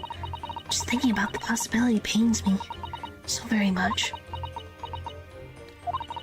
Cast your mind back for a moment, Mr. Naruto. When Kazuma-sama was discovered, Mr. Slomes was there, wasn't he? He definitely examined the body. I remember it clearly. You're right. So if Cosmo hadn't actually been dead at all, it would mean that Mr. Slomes had lied to us. But there's no reason why he would have possibly done such a thing.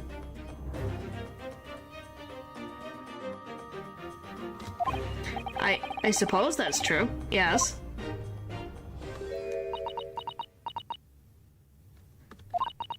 The idea that he might still be alive somewhere wants to fill me with hope, but I can't let it, because if it turned out not to be true,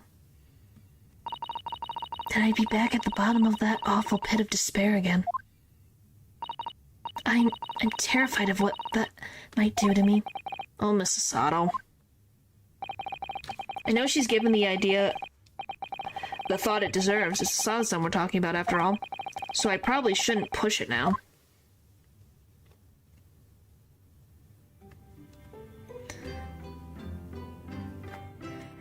Don't spoil.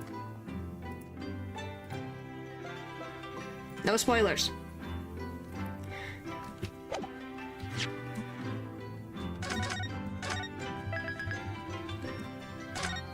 Alright.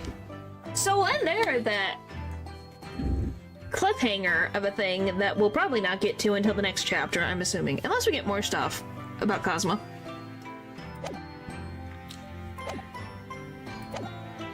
Technically it isn't. Yeah, but I'd rather be safe than sorry.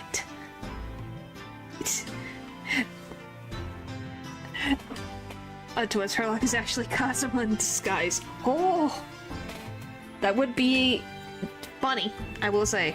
That would be very funny. Just, you thought it was Cosmo, but it was me. Herlock Shlomes. That would be something, holy moly.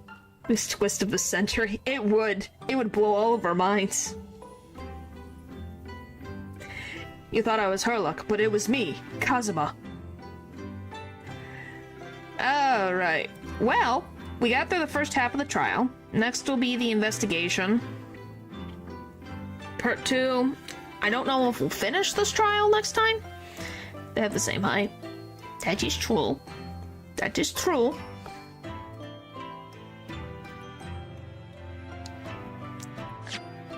Yeah, I did save.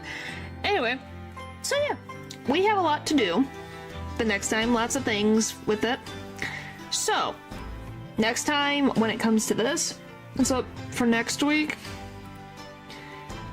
I can tell you guys what I will confirm for next, like, what will be on Tuesday, because I gotta figure out everything. Yes, Ogo is gonna be one of them. And yes, barbecue is one of them. That's some of them, but what order? No, not Gen 2 yes yet. No, we're not going crazy. Golly. Persona? But I don't know if I want to do Persona. Do I want to do Persona Tuesday? I'll think about it. Why not? I don't have stuff set up yet. I go crazy if I want to Oku. Oh boy. Yes, Oku will be next week.